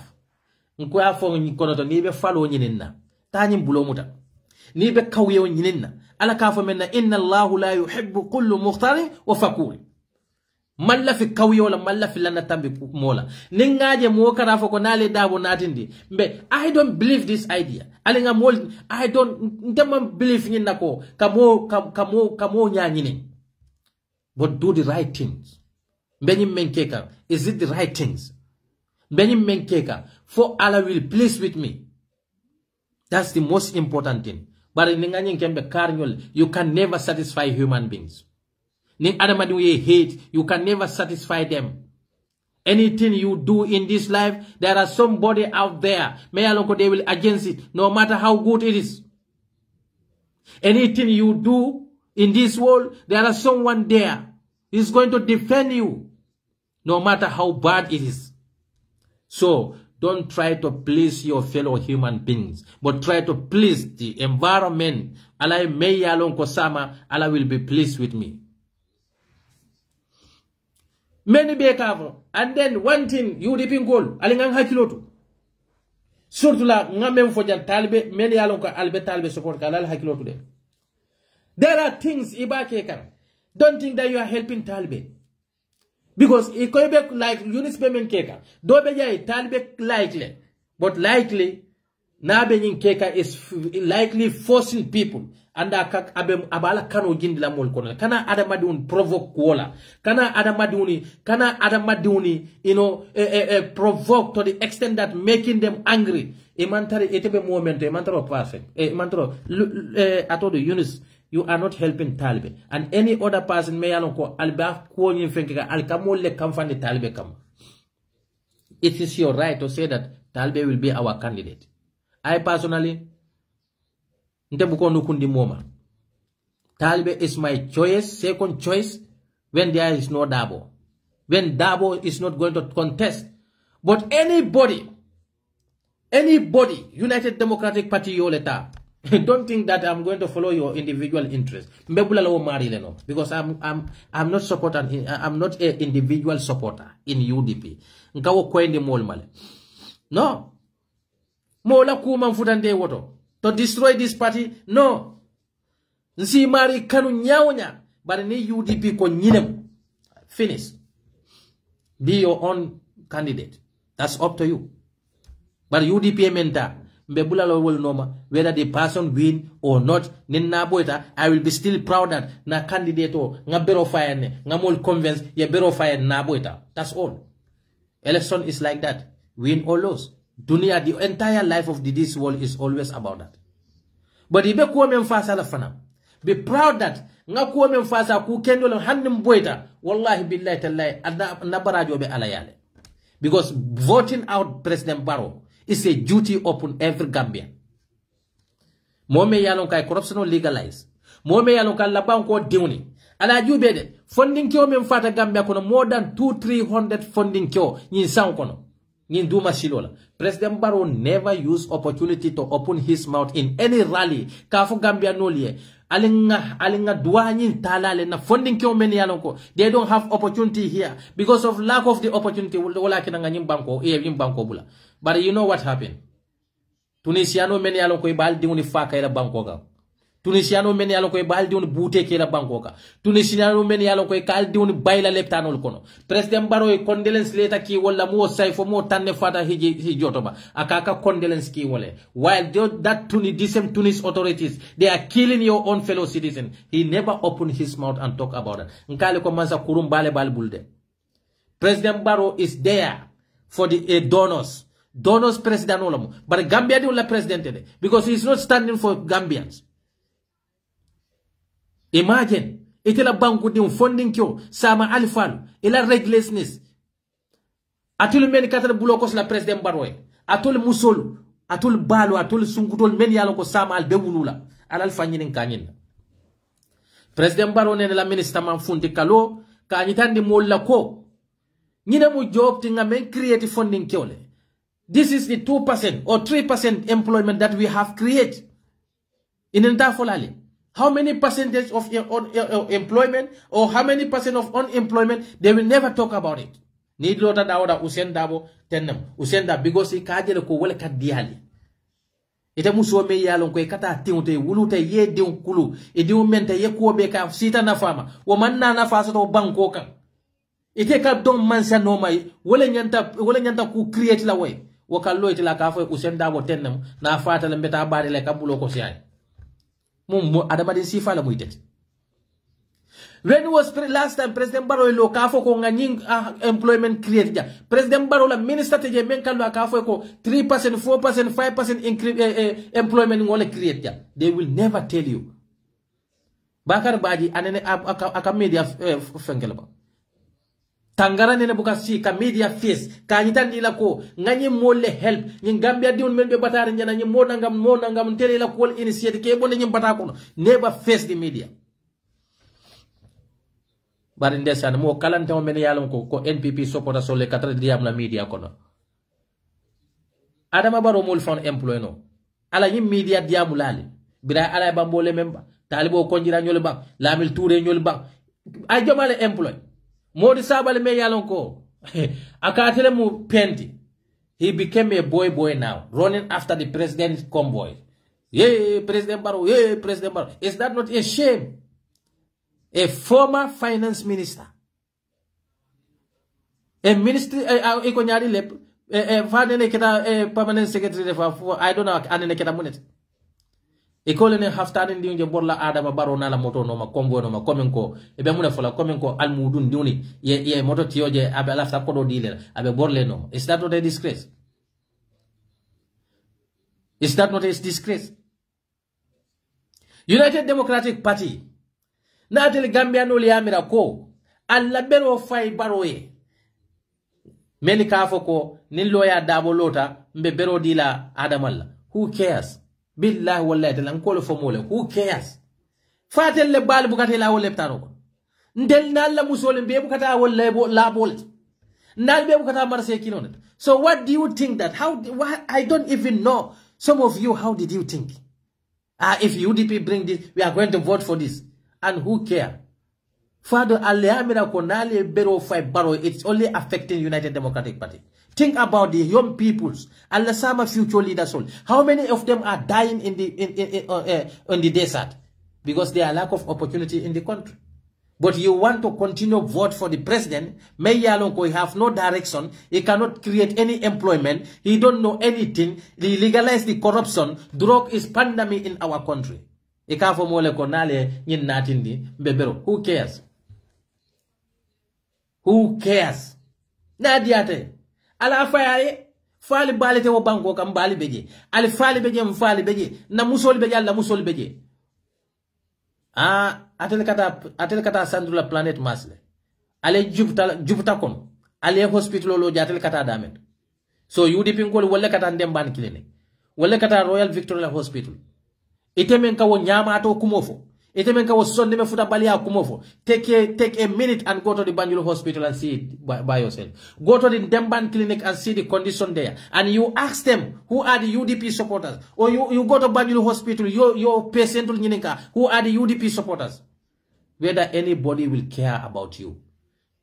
When more men be with they don't care who is UDP, who is NPP. All they want, il have health conditions, health sector la me yalonko can cure their sicknesses.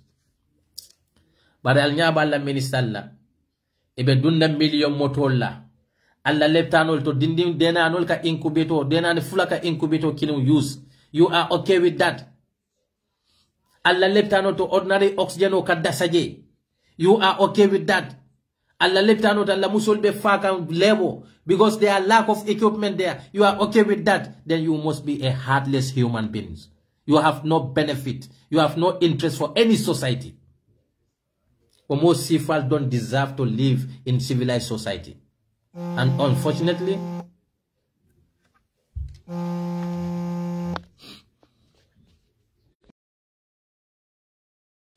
sorry, nga call soto, you know. I'm sorry there, nga call soto.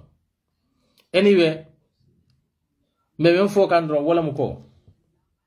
UDP Ali Sabare Dukare Gambianol jiko bateleka. The good job be menke kampatiye alinga continue wala. Alla banko be bulole kono bulo me yalon ko.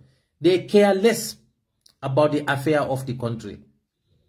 And UDP be a tembo mento thing. Let not mistake make a problem. Let us not mistake give chance to President Adama Barrow. Because Gambia nulu ndel bukana right fight no de. Niaje Adama Barrow be tatam kumo fola dala. Because I don't divided tal. President me yalon ka bukala kankanta. President me yalon ko sunyaro membe banko kala haji teje. President men kala ka fale ko ndeka kule kenyi mol man la fi menna. Adama Barrow ya koendal male. Defante abe woleto de. Defante ko Adama Barrow be woleto. Baw Adama Barrow UDP nkol kadiamu munela boriten na leptanol to. Andu Adama Barrow ko UDP nkol diamu tat feo fenna. Ateka wole ke. Wala mukala leptanol ba fili la jele because UDP nkol lebe diamu kala. Nyato nga kendo me yalon ko ay hakilo soto. Asilata alanya ake mirala alkiamu la kadiamu tende. Ninkar nyol malaf kumen nanteka wole ke. Alal hakilo murundi nyem banko mbele den tala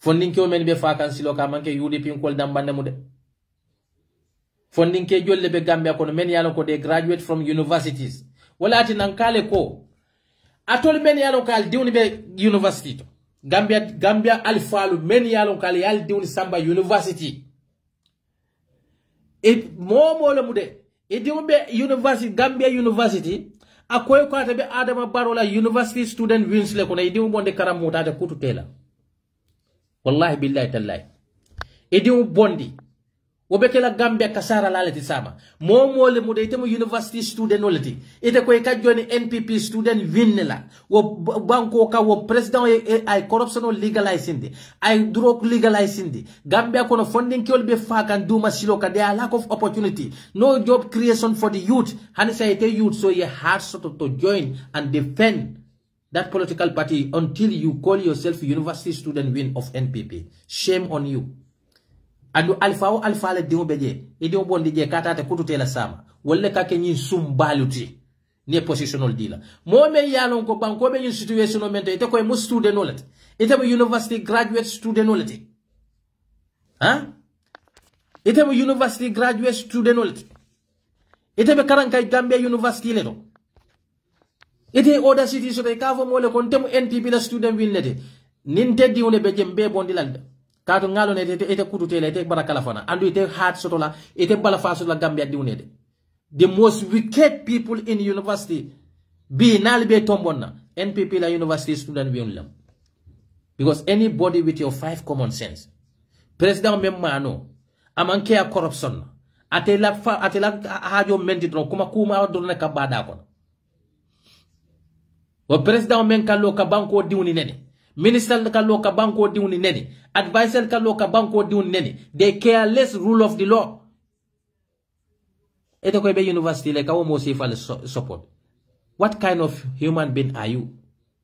Wo mo sifal, they don't deserve to have an education even. Because education is about the humanity. If education cannot teach you about the well-being of human beings, you don't deserve to be educated. If education cannot teach you how to respect the humanity, if education cannot teach you how to develop the humanity, then you don't deserve to be educated.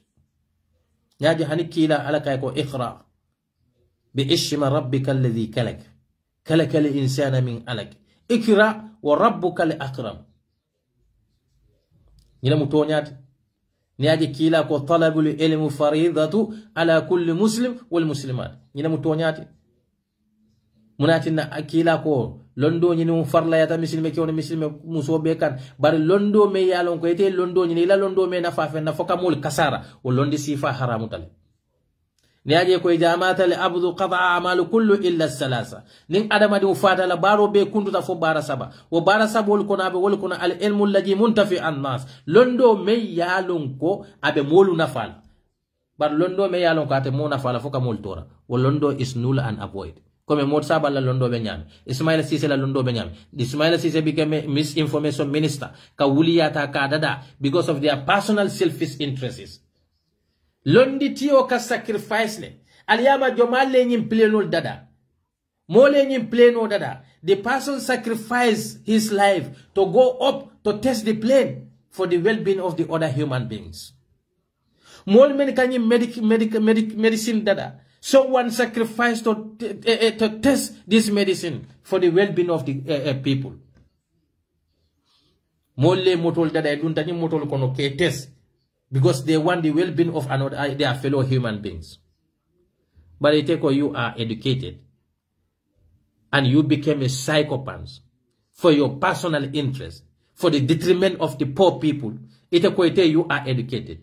You are not educated. You are a criminal fool who is trying to destroy the humanity. And 𝒒𝒐𝒊𝒏 is one of those people. Ngalin ko Qur'ano le ba halakila de. Alinyabe 𝒒𝒐𝒊𝒏 menate Qur'ano le ba halakila. Alila family la situation o jube ba. 𝒒𝒐𝒊𝒏 la family.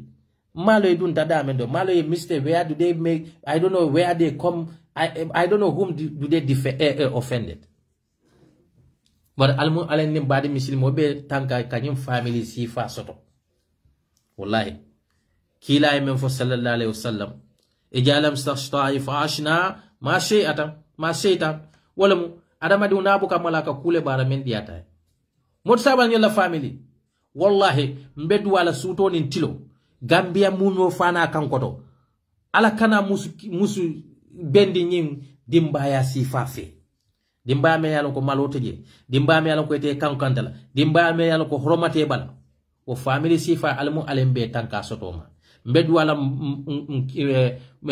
mba manyoli almu alembe be tanka nyin dimba ya sifa wuluoma dimba me lan ka society le kasara dimba me lan ko ete fenna fala foka dem molula on bala faldi molta soto le bala foni ite ka susu mol bala ite ko la life betula dendi molle bala hanna tar ko jamala toro le be ko o masi bolti de almu alene mbade misilmo be tanka woma Gambia diune alal nyaayele na fi ko men yalon ko ngo ka dabola family dabola musona din ko kompiani president barola rondo in la.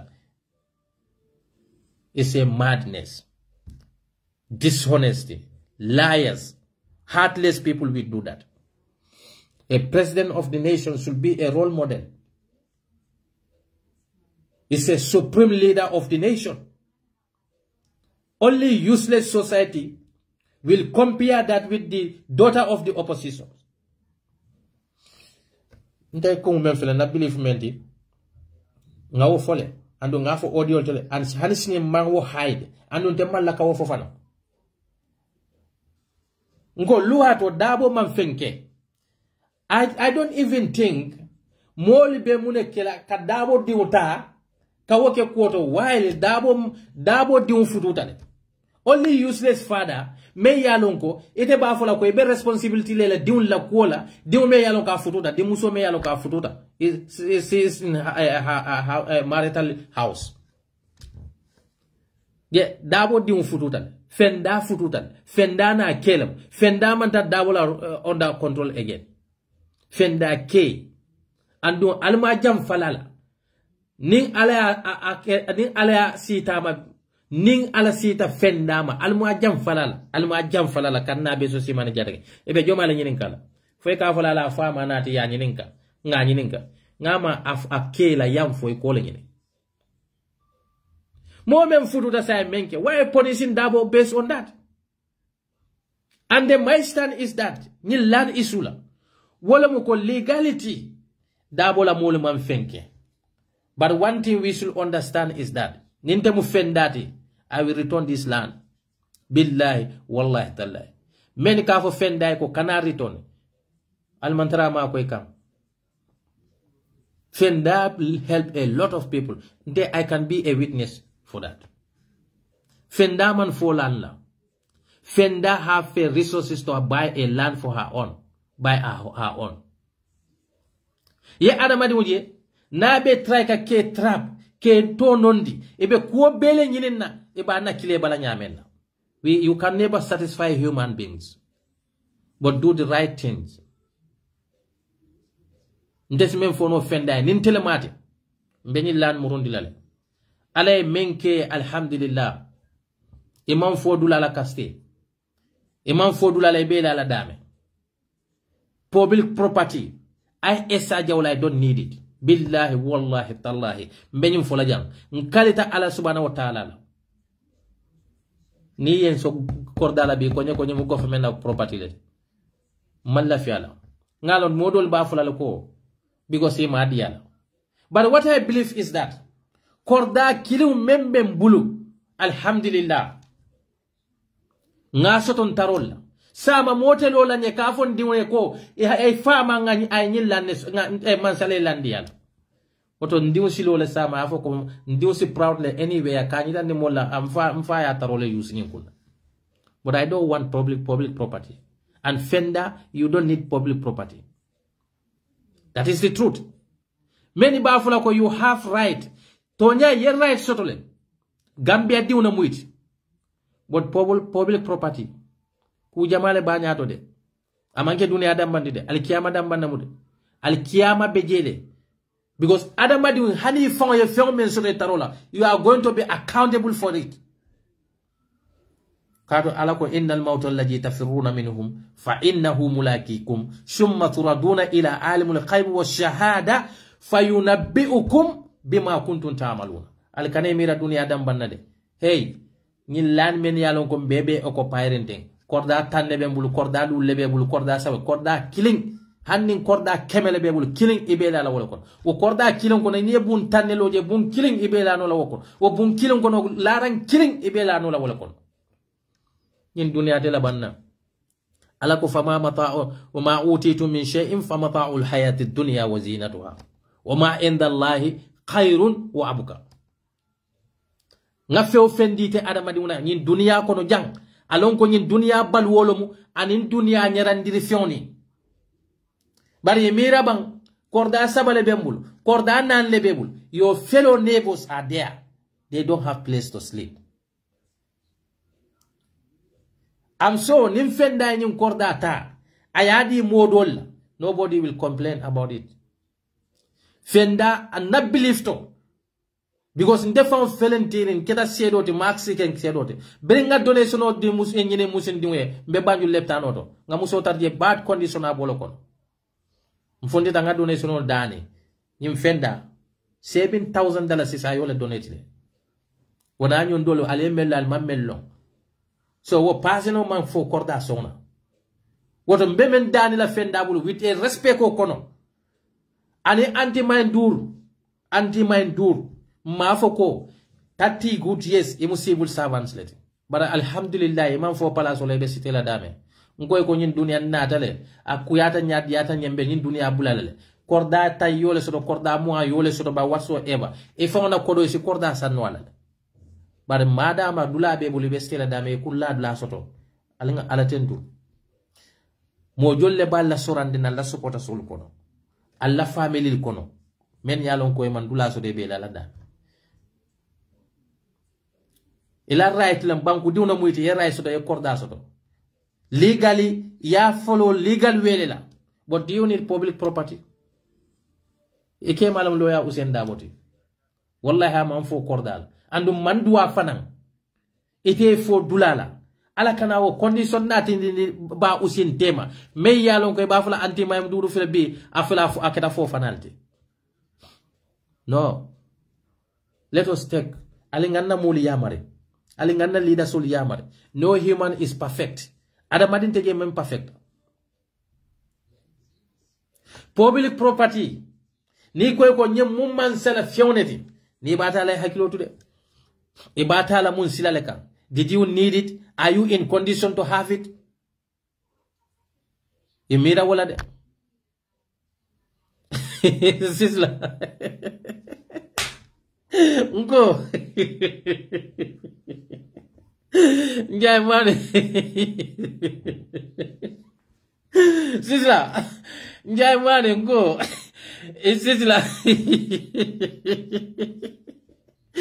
ini Ibrahim di mana Ibrahim zane alfana inda fiala njay mane la fudu ko no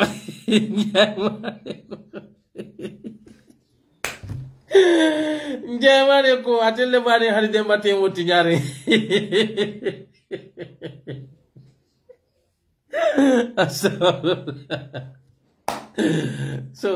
so anyway yina mun na last advice many beba fo kan fenda e ko you are defending fender in legality fender men kaman luwa tinya bari ntebe diamula men na fikol men yalon kal ka fo honorable Usain Dabo why putting fenders blame on honorable Usain Dabo na fiki yale moti hasidi yale moti because fender ma fansu musu futuri unati ake mala kawne bakan abe menkela ke sara ke mala why should honorable Usain Dabo interfere in his daughter's marriage maybe atil jamal be jal nafiko lal sakenol al dun la marital isul kono ale dun jal yela futwol tinya e di mo bala futwol kono e di muso bala futwol kono be menkela bana kele temaje na kema mamme noama asina futa apfama but blaming honorable Usain Dabo for fendala ko wo is the highest dishonesty. It's highest dishonesty. But in the for la fenda wala muko ni land murundi. You don't need it. Wallahi resource be bulle si lan san no ifanya menna. Nde I'm just don't see me as your enemy.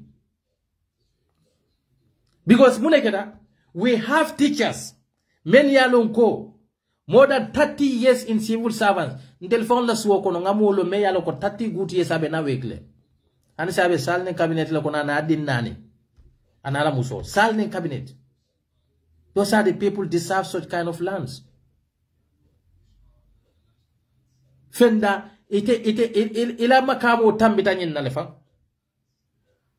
You don't need this land. Ngalo ne ko mansa kunda I know people many aloko they are just on they have never been in civil servants. Musadra me korda kundula adira because of they used to insult honorable Usain Dabo. I know those people. Talbo Konjira is one of those people. Musadra me land kundula adira and Talbo Konjira have never been in civil servants. Many of them. Hamad ba men funtena na naman ke Gambiano la nafikia ni na egoistic leti. We should ask Hamad ba. Janna ba fala ko honorable Usain Dabo di musoni di musukari nyi sotole. Hamad ba funtina mbaka fo Gambiano li ate la family mo jolle korda sote ko. Yelan allocate mo jolle. But Hamad ba to kelade. Hamad ba should tell Gambians that how many of Baro families Barola bari muso korda men soto yaram bamba ya soto nyadile. Barod barin diuni njagani Ahmad Sane. They have such a big land plot in Yarambamba. Ya soto nyadile. Hamad Ba will never come out and tell that to the Gambian people. When they take over $300 million na bank ya na Gambia bela kodo chika kadi baro barindi la puriye mano imputinala. Why they don't tell that to the Gambians? But Gambia nolu selective justice karla kuo mandianye wala kuo fota alinga fundina ngato nondi. Kora jalo ko foroson tementi jawsa lela na meta sinin alale kabwe kam. Ngaji le keksane tata fenke. It's a shame. I don't need a government. Yalo keksate is just a jikambuole matiti. He just want to write something to please people, but not his own consent. Because of lawyer Usain Dabole to fundita yere. Paramata da was safari jambake. I don't need plot of land when my father is a vice president. My father is this. And so what? And so what? And you forget that your godfather, Uncle Sidia, Abe Sirim Kordame Unkono, government land was allocated to him because of he was an MP. But in Bemfo Kandro, wala muko. Morality. Nintele mufenda te kordani murundi de. You don't need that compound. Billahi ya murundi. I'm just Fenda, I like you. And the family of Honorable Sendaba, I like them so much. Anything will, the only advice, Neajago Kila Sallallahu Alaihi Wasallam, Ala Kaiko, Kuntum Khairu Ummatin, Ukhrijatu Linnas, Ta'maruna bil Ma'rufi wa Tanhauna Anil Munkar. Kila ilaman tol le fisiata man tol beti, Ibun Kamala, Ekanyo Yamar Kukendola, Lekanyo Fatandi Kukurunma. Ando ala ko ta'awanu ala albirri wa taqwa wala ta'awanu ala al-ismi wal udwan an nyoya mar ku kendo nin ala nyasilon la al kana nyoya mar konnantel nin ku kuruna ma'siyatur rasul an ka kila fatam fansi nyoya abubakar sidik nyol ye fambali jamal la fion dale umar nyol ye fambali jamal la fion dale demba yali ye deny le pour ka access to the public properties do the same amanke luwale tinya we all believe that iman luwa tinya jang. We all believe that you follow the right procedures, but you don't need that land. That is a public property. You don't need public properties. Haninte Essa men filentel fuwara yata Gambia bet. But billahi wallahi talla memur lam fasu ko ngata laje santoto nga sawunje bade abe fisa ko Essa Jawla hi mansa kundala dulala. I don't need it. Because the sad thing is lands yol muta molle la family la kombo kono ko bakela mansa kundala wolle kunna. Je yata modo la family bulu mol mama nyol la keta fion yata e bulu e kanadi do la family la ila private issue la is wrong nimman sakunda ronke alentel kana ronke because munemu yawma la tuziru waziratul wizra al ukhra al kiyama loluna each of us we are going to held accountable for our deeds tafula ko ha man sakunda le nyenke defana yalo man sakunda le yake but you still use that opportunity to benefit yourself from it when you know the source of how they got those lands. Well, lands we are taken from the families. The lands from taking, they took those lands from the families. Many alonko, they are vulnerable families. Today, some of those families, they only kafuntile kata luwaseola. But the mansa kunda ye bulo la wo land nyiri kanne because he telle sembo soto. Adama baro manta man kama kunda ya bulo la land kanje. Adama baro manta base kabulo la land kanje. Why all this taking government reserve, government this, government this is happening only in greater Banjul areas. And those land were families' properties. Ye take families. Nali lanta mol la family bulu masakunda. Alake kutobang weda leptano lomba aliadi mola men lafta leptano lolaje walla aliadi mola men yalon ko man ladla sotoje walla aliadi mola men yalon ko lafta compagnie le lolaje men yalon ko banko be si fanda fala walla aliadi mola men yalon ko they want to do something there whether farming or whatsoever or they want to build garden there they want to build the technical schools there. Those are the interests for the country, but you take the land from the families and inata yadi more kilunla because of you are close to them, some of your political elite, some of your political supporters. It is wrong. Mo meli ka fo fenda ko kana lanil murundi. Look, al-kiyama loluna. There will be nobody, including even your own father, your own relatives, nobody will defend you. Only your deeds can defend you. Immorality, return that land. You have every resources by your own to buy land. Mo mafo ye luatinya, ngalo nema luatinya. But in morality, it is wrong. Nemo kanu. Aya mari fenna membe kila fona nafati in dunia asikala nafati alkiam. Because if you return this land, it will, abela reputation me good reputation me yasoto, it is going to maintain that. You see now they using this opportunity, kaje ko ke fama to nondi. Barola kukurum, baroy luatinya, baroy kuriake, mo be yalon neko state land, me yalon ka kamuta ye state house ka yadi mo individual, akamuta ko ye governor's resident ka yadi mo individual. But the hypocrites ignore all those issues. Now they are comparing, Dabo la family fanaya sotol. Return our land, Dabo. Return our land, Baro. It's like Dabo tell you. It's like that Hamad Ba ever wrote in any of his fenko konakaje ko for Dabo ya fanna fanyina. But konan teo ibuka satisfy no. I'm not telling you this because I want people to be satisfied. I'm just advising you as a sister, as a Muslim. We are Muslim brothers and sisters. Something is legal, but in morality is wrong. Something is legal in our law, but in our Islamic prudential law is wrong. It's wrong. So we should not, base our argument only on Islamic, only on this constitution or whatever. But let us sometimes base our argument on our morality.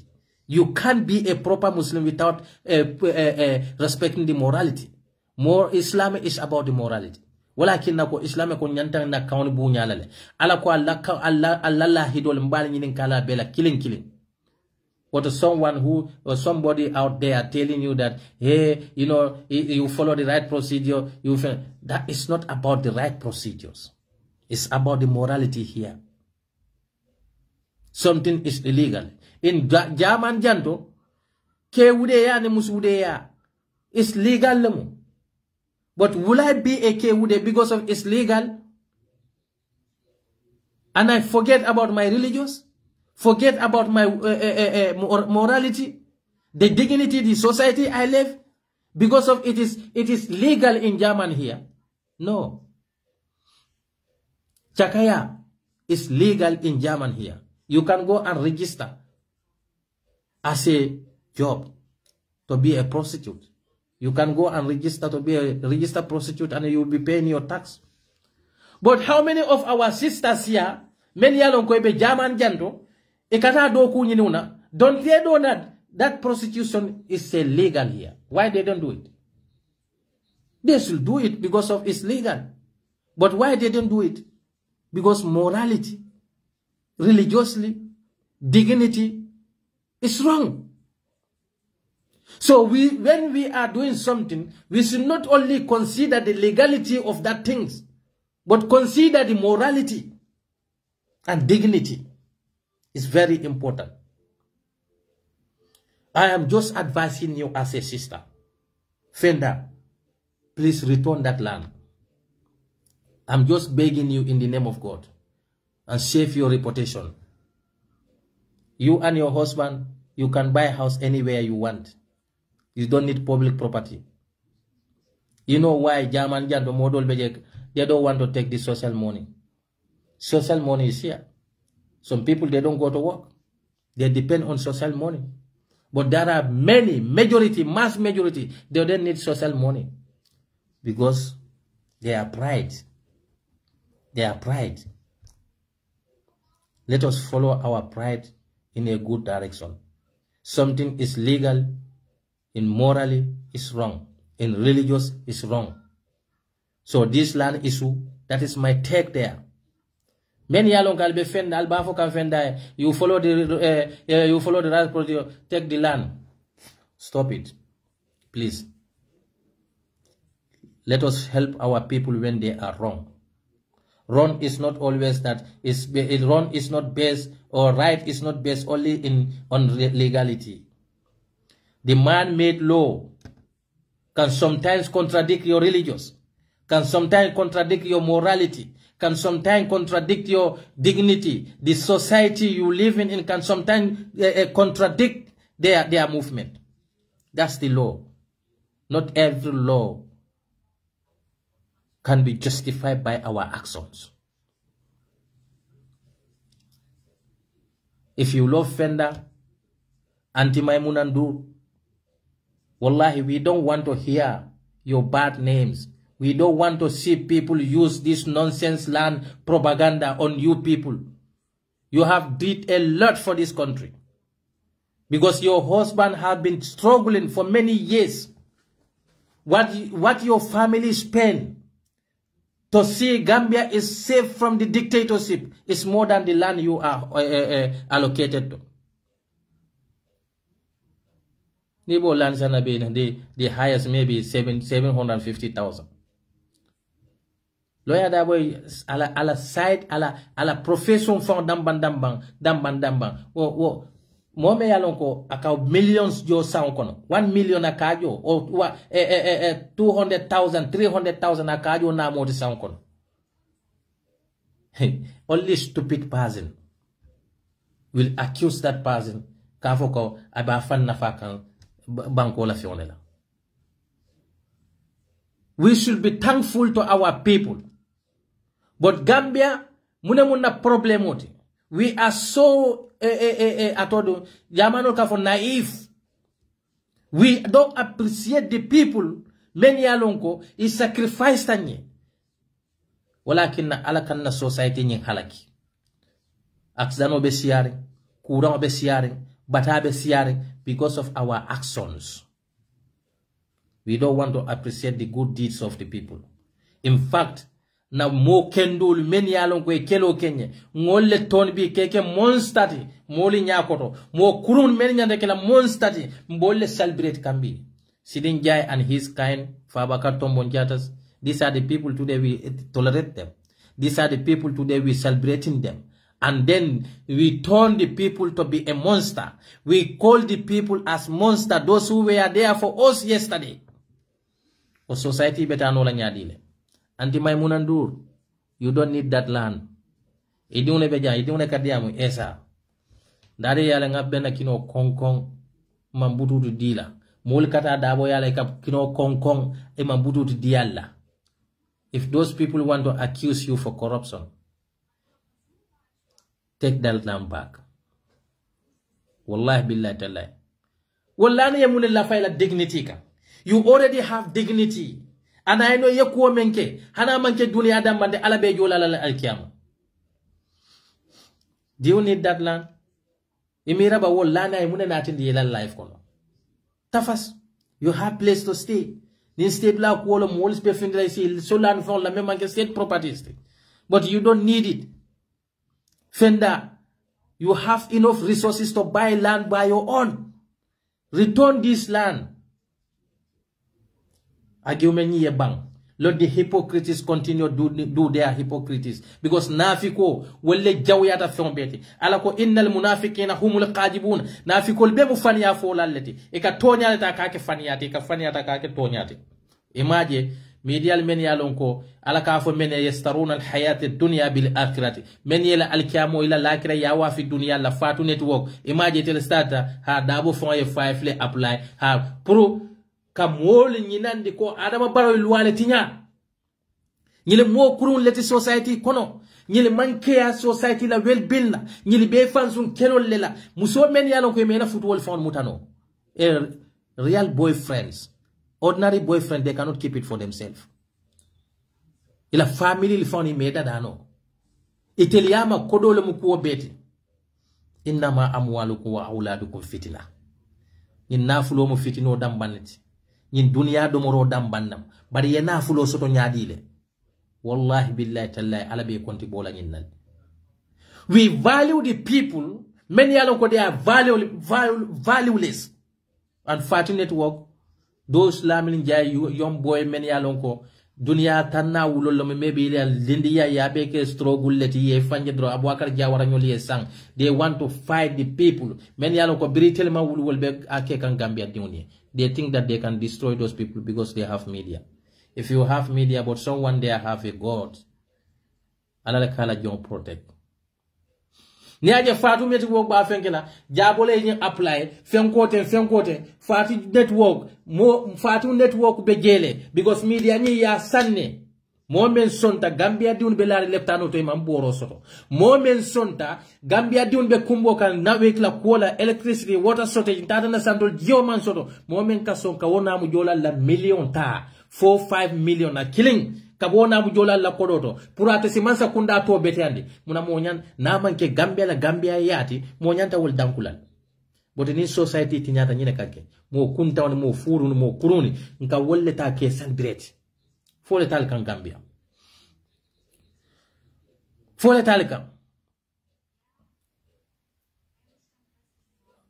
ala yolfo afatuminuna bi ba'dil kitabi wa takfiruna bi ba'd Alkason kito do la meni al febo alkabalan kito do la meni al febo bar alay munaka fa ma za ma yaf'alu dhalika minkum illa kidi fi hayati ad-dunya wa yawm al-qiyamah yuriduna ila asad al-azab wa ma Allahu bighafilin amma ta'malu wallahi society kabara nyinna ala ko bekka be koro le jurmalalika alla jobe kila munati na manke koleyalti na manke masibol tante jo sot la ngin dunya kono de alay nyine fo bar folete Gambia kono bi momen yalo ko ila fansun kelo ila individual kelo yole la patili kan yole la mol kan momen ketan ma ko lalti kunun al jadaa'ul ahsanu ila ahsan fo jinya jote nyi nyalti ba bar Gambia noli is in other way round ndel kamol la nyi nya joke ye kuriality nga mo kurun tan wala joke nyi nyati. If you have an audacity to support Tombonjata today, you have an audacity to defend Sirinjai today, but you are out there criticizing lawyer Hussein Dabo, trying to paint his name with a bad paintings. You will fail. Kado alako inna Allaha ma'a sharikin. Alanin tuwanya ala mude. Nyim pabi ma wo deserve de. Disrespecting this pabi, amanke alati, amanke malaikati, but alako ma rabbuka bizalami lil abid. Nde bukan na jon tuwanya de. Adu ma khayru zalimina illa da'ifa. Ako mo tuwanya ndirlal ka plan wo plan la, abemu plan lam fluneti. Makharu makhrallahi wallahu khairu makirin. Billahi wallahi tallahi. Ina mutonya ati de. Ya dal ne adama baro be dending. Few fembe baro fasa kan. Ite ko mu muslim wolati fan korosi de. Al ne adama baro be dending tonyero la. Al ba sembentu yaka tonyero la. Al ba sembentu yaka nakarlo la. Bari o ma rabbuka bizalami lil abid. Alaw de wo bukala jon tonye de. Al bo fadu kamara nyul men celebrate kan. Walle ya jambe promote la media to ina fail altay porta walle nata kana dende UDP balaka UDP use wala kete tella sfenko sababu de be if yela network also. And now they turn to be an enemy of UDP, trying to paint UDP with a bad names. And these are the same people yesterday calling United Democratic Party to fight against dictatorship. They all come together. They all rally behind United Democratic Party. But you know why? These are not about the humanity. Their interests, they care less about the humanity. All they care about this holy life. Yenye na flow je buka soto. Ibe na flow bindi ka nyame saya be bindi ka wonya. Ina be nyo bindi ka ibe na flow bindi ka saya be bindi ka. Ibe na flow bindi ka saya be bindi ka. Ibe na flow mutala dawda tabu atra ko saya fana ye ko muta. Ngwe aje be siri ne kete bulu. Yaje be siri ne la football fone man tuno je. Yaje be nyi age men dote balol fone me suturano. Ibe nyi age men dote diuni fone buka malu wala ko nyanta fe mel dunna. Ibe nyi age men dote buka hani malu wo fone diuni mental saying katu nyilmu molleti men yalon ko yela alkiyamo le falin dunya la. Ela fa bad ala ko ni lafta dunya la kat dunya di la le foye bata. Nkat dunya di la le foye fone tiafo ko yes sign sita dunya la. Faru kamara nyol bonyal. I don't talk about women. Mo basic mo be foja fo Essa Jawla ne muso. But muso nyin na behavior. Anala mo be behavior menna. Yes son. Ila ko mbala fa. Ite banko bela na fulota yete jo wala. E ko wo men yete jo wala. yo nafulo ta namu jola la kodole to e koy ko murwo namu jola al kan e kantel la kuma nyemma fo e hande nga kukurunke e kan na kumol divert yakku kendo dun di kono afatuminuna bi badil kitab wa takfiruna bi ba'd lima talbishuna al haqqa bil batila wa takhtumuna al haqqa wa antum ta'lamun al kakku kendo ta tonya aliyal singlo wol kanko katu media le bentel bulu al kafan yalle ta ke promote ke nyandi mol nyakoto innal mawti yatikum baghtatan saya benal kan trento ko kono wato menal malo ninyin dunia yeta dunia buka ete dunia banna ninyin dunia nafulo le fananjika nafulti jamale tata de yela nafulo tujan woto ebe kuwo kutenyin dunia to kono make so ani alala silo eta bari ite ko me wuram fenna kamul kele kato media le bente wuli kele nyote alati yalo momen be silorin tonya siloka woni alalem inna allaha ma ashadikin alani tonya mulum bari mol be je bi ne nyim fay sinamo ko telbe banko la kolto bari nyim manke kukutati de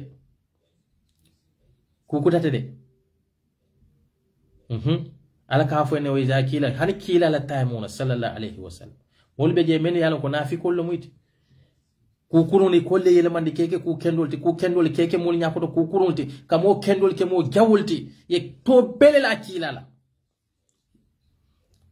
bari ala kole ko o mol malo be men keka ako kila ko e ja kila lahum la tusidu fil ard ni ko ko kana banko tinya قالوا إنما نحن مسلمون وإذا لكل الذين آمنوا نيكو مولي يكو وإذا كيل لهم لا تفسدوا في الأرض نيكو يقال كنا بانكوتنا قالوا يسافوا إنما نحن مسلمون نتلم بانكوتا دالالتي نتلم بانكوتا دا كان فنيا فول أندو أتركا يبي وللا but they call themselves يتلم بانكوتا دالالتي but كيلا على منفاي أكاي على إنهم بل مول فنفن هم المفسدون يتلمو تينيار لاتي ولكن لا يسؤرون بل يتمور لكوما دي فاتو كامرا نيول بومول لكونا نيل مانكي كوتي ميم فلوتا bari ka nyina ko saya soto tale niaje hakilo bulata saya la dro e badi masutu ne fata bari telephone ala kon ay niyo kanu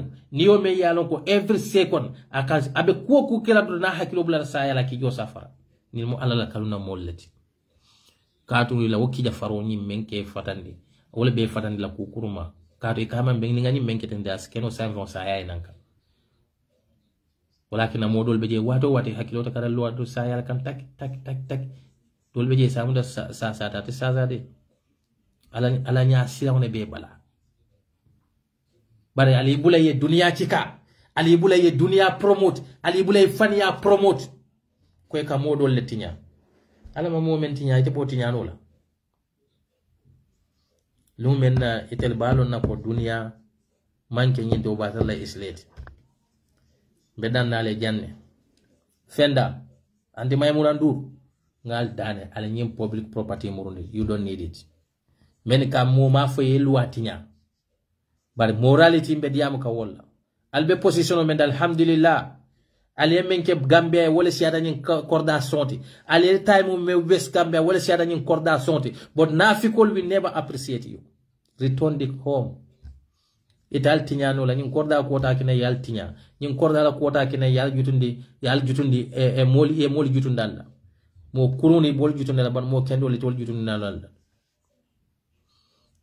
dunia man sakilin jaman bukaba bar moli fanan e bulisa moli e bulisa fasa moli be ifra awna fasa kukuru ni yalo fo ya moli le soto men ba fasa la adama baro la fasa la bol nyale wol mambala fay fawni e mambala fa banko e wala hajo momenti wol mo kato UDP la ko mandeni be adama baro fasa la mo sila time so mo sifalla almu alem beso kandola United Democratic Party is the hope of the Gambians and motin to intimidate la you cannot intimidate us you cannot do anything to us because ntolu mbe banko la ko le to leftale kon na molbe jata kende ya system o men kono they don't deserve that na musol ka wulu system o men ko ne lafta futa la banjul musol la wulu dulato wallahi han tubabu do jala wulol fonte wulu la jeto. That's the kind of thing that we want to change it. Gambia B mfal tatem fanti alla electricity, it is coming from Senegal. Be Senegal il fio fendi ate wala kake Gambia kon. Gambia kela luada dala Senegal le balangala. It's like if we are not our own sovereign country. But jama beje adama barono ma wala ma politiko mo nyo hadanyo le. Ali tele bula continue la hadanyo la. E diun le bo banko kam. Ntol we are fighting for the right of their children. It will mean be adama baro fasaka hani fon diun mbela right le fight ka. We don't hate Adama Barrow. We hate the system that he is doing. Na manke Gambiano la hypocrisy na divisionoti Adama Barrow e menke dunia kono mo bukoke. Mole mansa kunda men bondi. Nko ye mara 22 good years is enough. Ayo mansa kunda la murundi nkanna because atelebe power. Because amantari banko la doku kuto da ayo coin la ko. Ateka kule ke UDP nkol man la fimenna. President men kala ko UDP nkol balanta ko kula te ka woleke. Mo hakili do yaram balti de. Nyaaton ka kendo bu ko fode. Kila sallallahu alayhi wa sallam ala kayne ko qulu lin nasi qawlan hasana. Kuma kendo fo moli. Surtout la marli la men yalon ko namu jola le moyti. Ite kallo e ka fo ko wol man la fi ko kula ndeka woleke. Wata banko sambala nyaato. Ate banko dadala. Because abetula wo defante dambani la rek. Wow, ni UDP nkol ko agriculture man betea ate ko ate be wodambane kala ba nya kasila wolal. And we will continue to talk about it. The failure of our hospital, we will continue to talk about it. The failure of our security sectors. Ning Adama Barrow ka pretend akafoko ate Gambia diun le laftatela. Why Adama Barrow still we have Senegalese securities in our country? Ala nyinin ka wala. It is right time we start engaging ECOWAS. Because they cannot continue living in our country. Adama Barrow don't want to do the reform.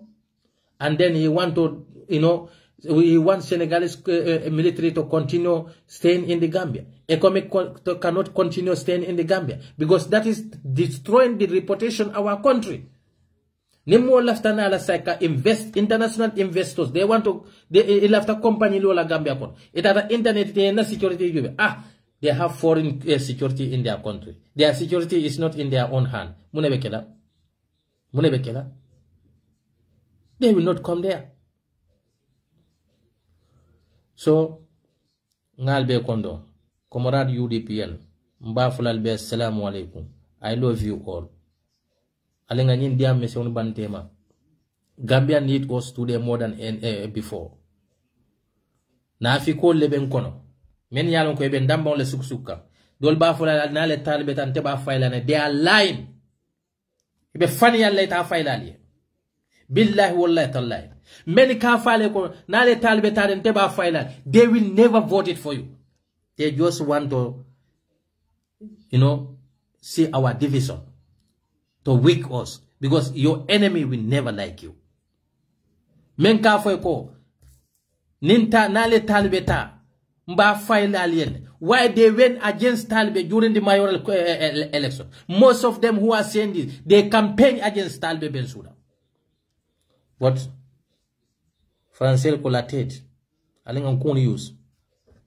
Most of these people today, men ba fole ko nale talbeta mbebero file ale. Nale Talbeta, these are the same people they are going to campaign against Talbe. But they want to see us divide. They want to see us dividing. Division no Italian tema. So, Nitel left yon ka vote ke yon. Munatina they don't vote for Essa. Why they don't join Essa? Why they don't vote for Dr. Ismail Sise? Why are they concentrating on only UDP? UDP should take the young man. UDP. Are we the only young political? Are we the only young political party in the Gambia? We are not only political party in the Gambia. If you want your leadership, form your own political party. Period. And choose if you like. Choose a 18 years old man as your candidate. But party me yalon ko molbela kodole dundi kanye. Molbela energy dundi kanye. Ite ko ite bena ebela symbol use ka wol kadiakuya. E ko ite lafta mena wol nyanto le kila party ko diakuya. Ite man tarwo party la kuto. Ite nata your own agenda yo lesoro. And we should not accept that. We should be smart enough that. Billah wallahi ta'ala. Men beba fokan ikeje fegena ha al talibeta nalia ta wo mo kilun lebe against la talibela. So the only thing is beyond African defeat la nyame is unity. Ni UDP talibeleta, Talbe will be our flag bearer. Nai Dabo leta, Dabo is our flag bearer. And Nai Rohi leta, or Landin Sane, or whoever, that person will be our flag bearer. But we should not use choose the flag bearer, and that will divide us. And then because of our enemies are the one who said that if you choose so, then I will vote for you. Let them keep their votes. The country is belong to all of us. If you believe that when we choose Taliban or when we drop Dabo, you will vote for UDP, then keep your vote. The country is belong to all of us. For the country, keep your votes. We don't need such kind of hypocritic votes. We need votes. Many genuine votes. Many they want to see changes in the Gambia. But that divisive politics to come and infiltrate us, causing chaos in UDP, we don't want such kind of voters. They are nothing but hypocrites. They will divide you and later leave you and go and campaign against you. That's how they are. Because they are children of Iblis. They are children of Satan. When they hate you with wholeheartedly. Someone who campaigned against Taliban during the mayoral election. How can that person tell you that if you choose Taliban, I vote for that for Taliban? I love you all. Forward though.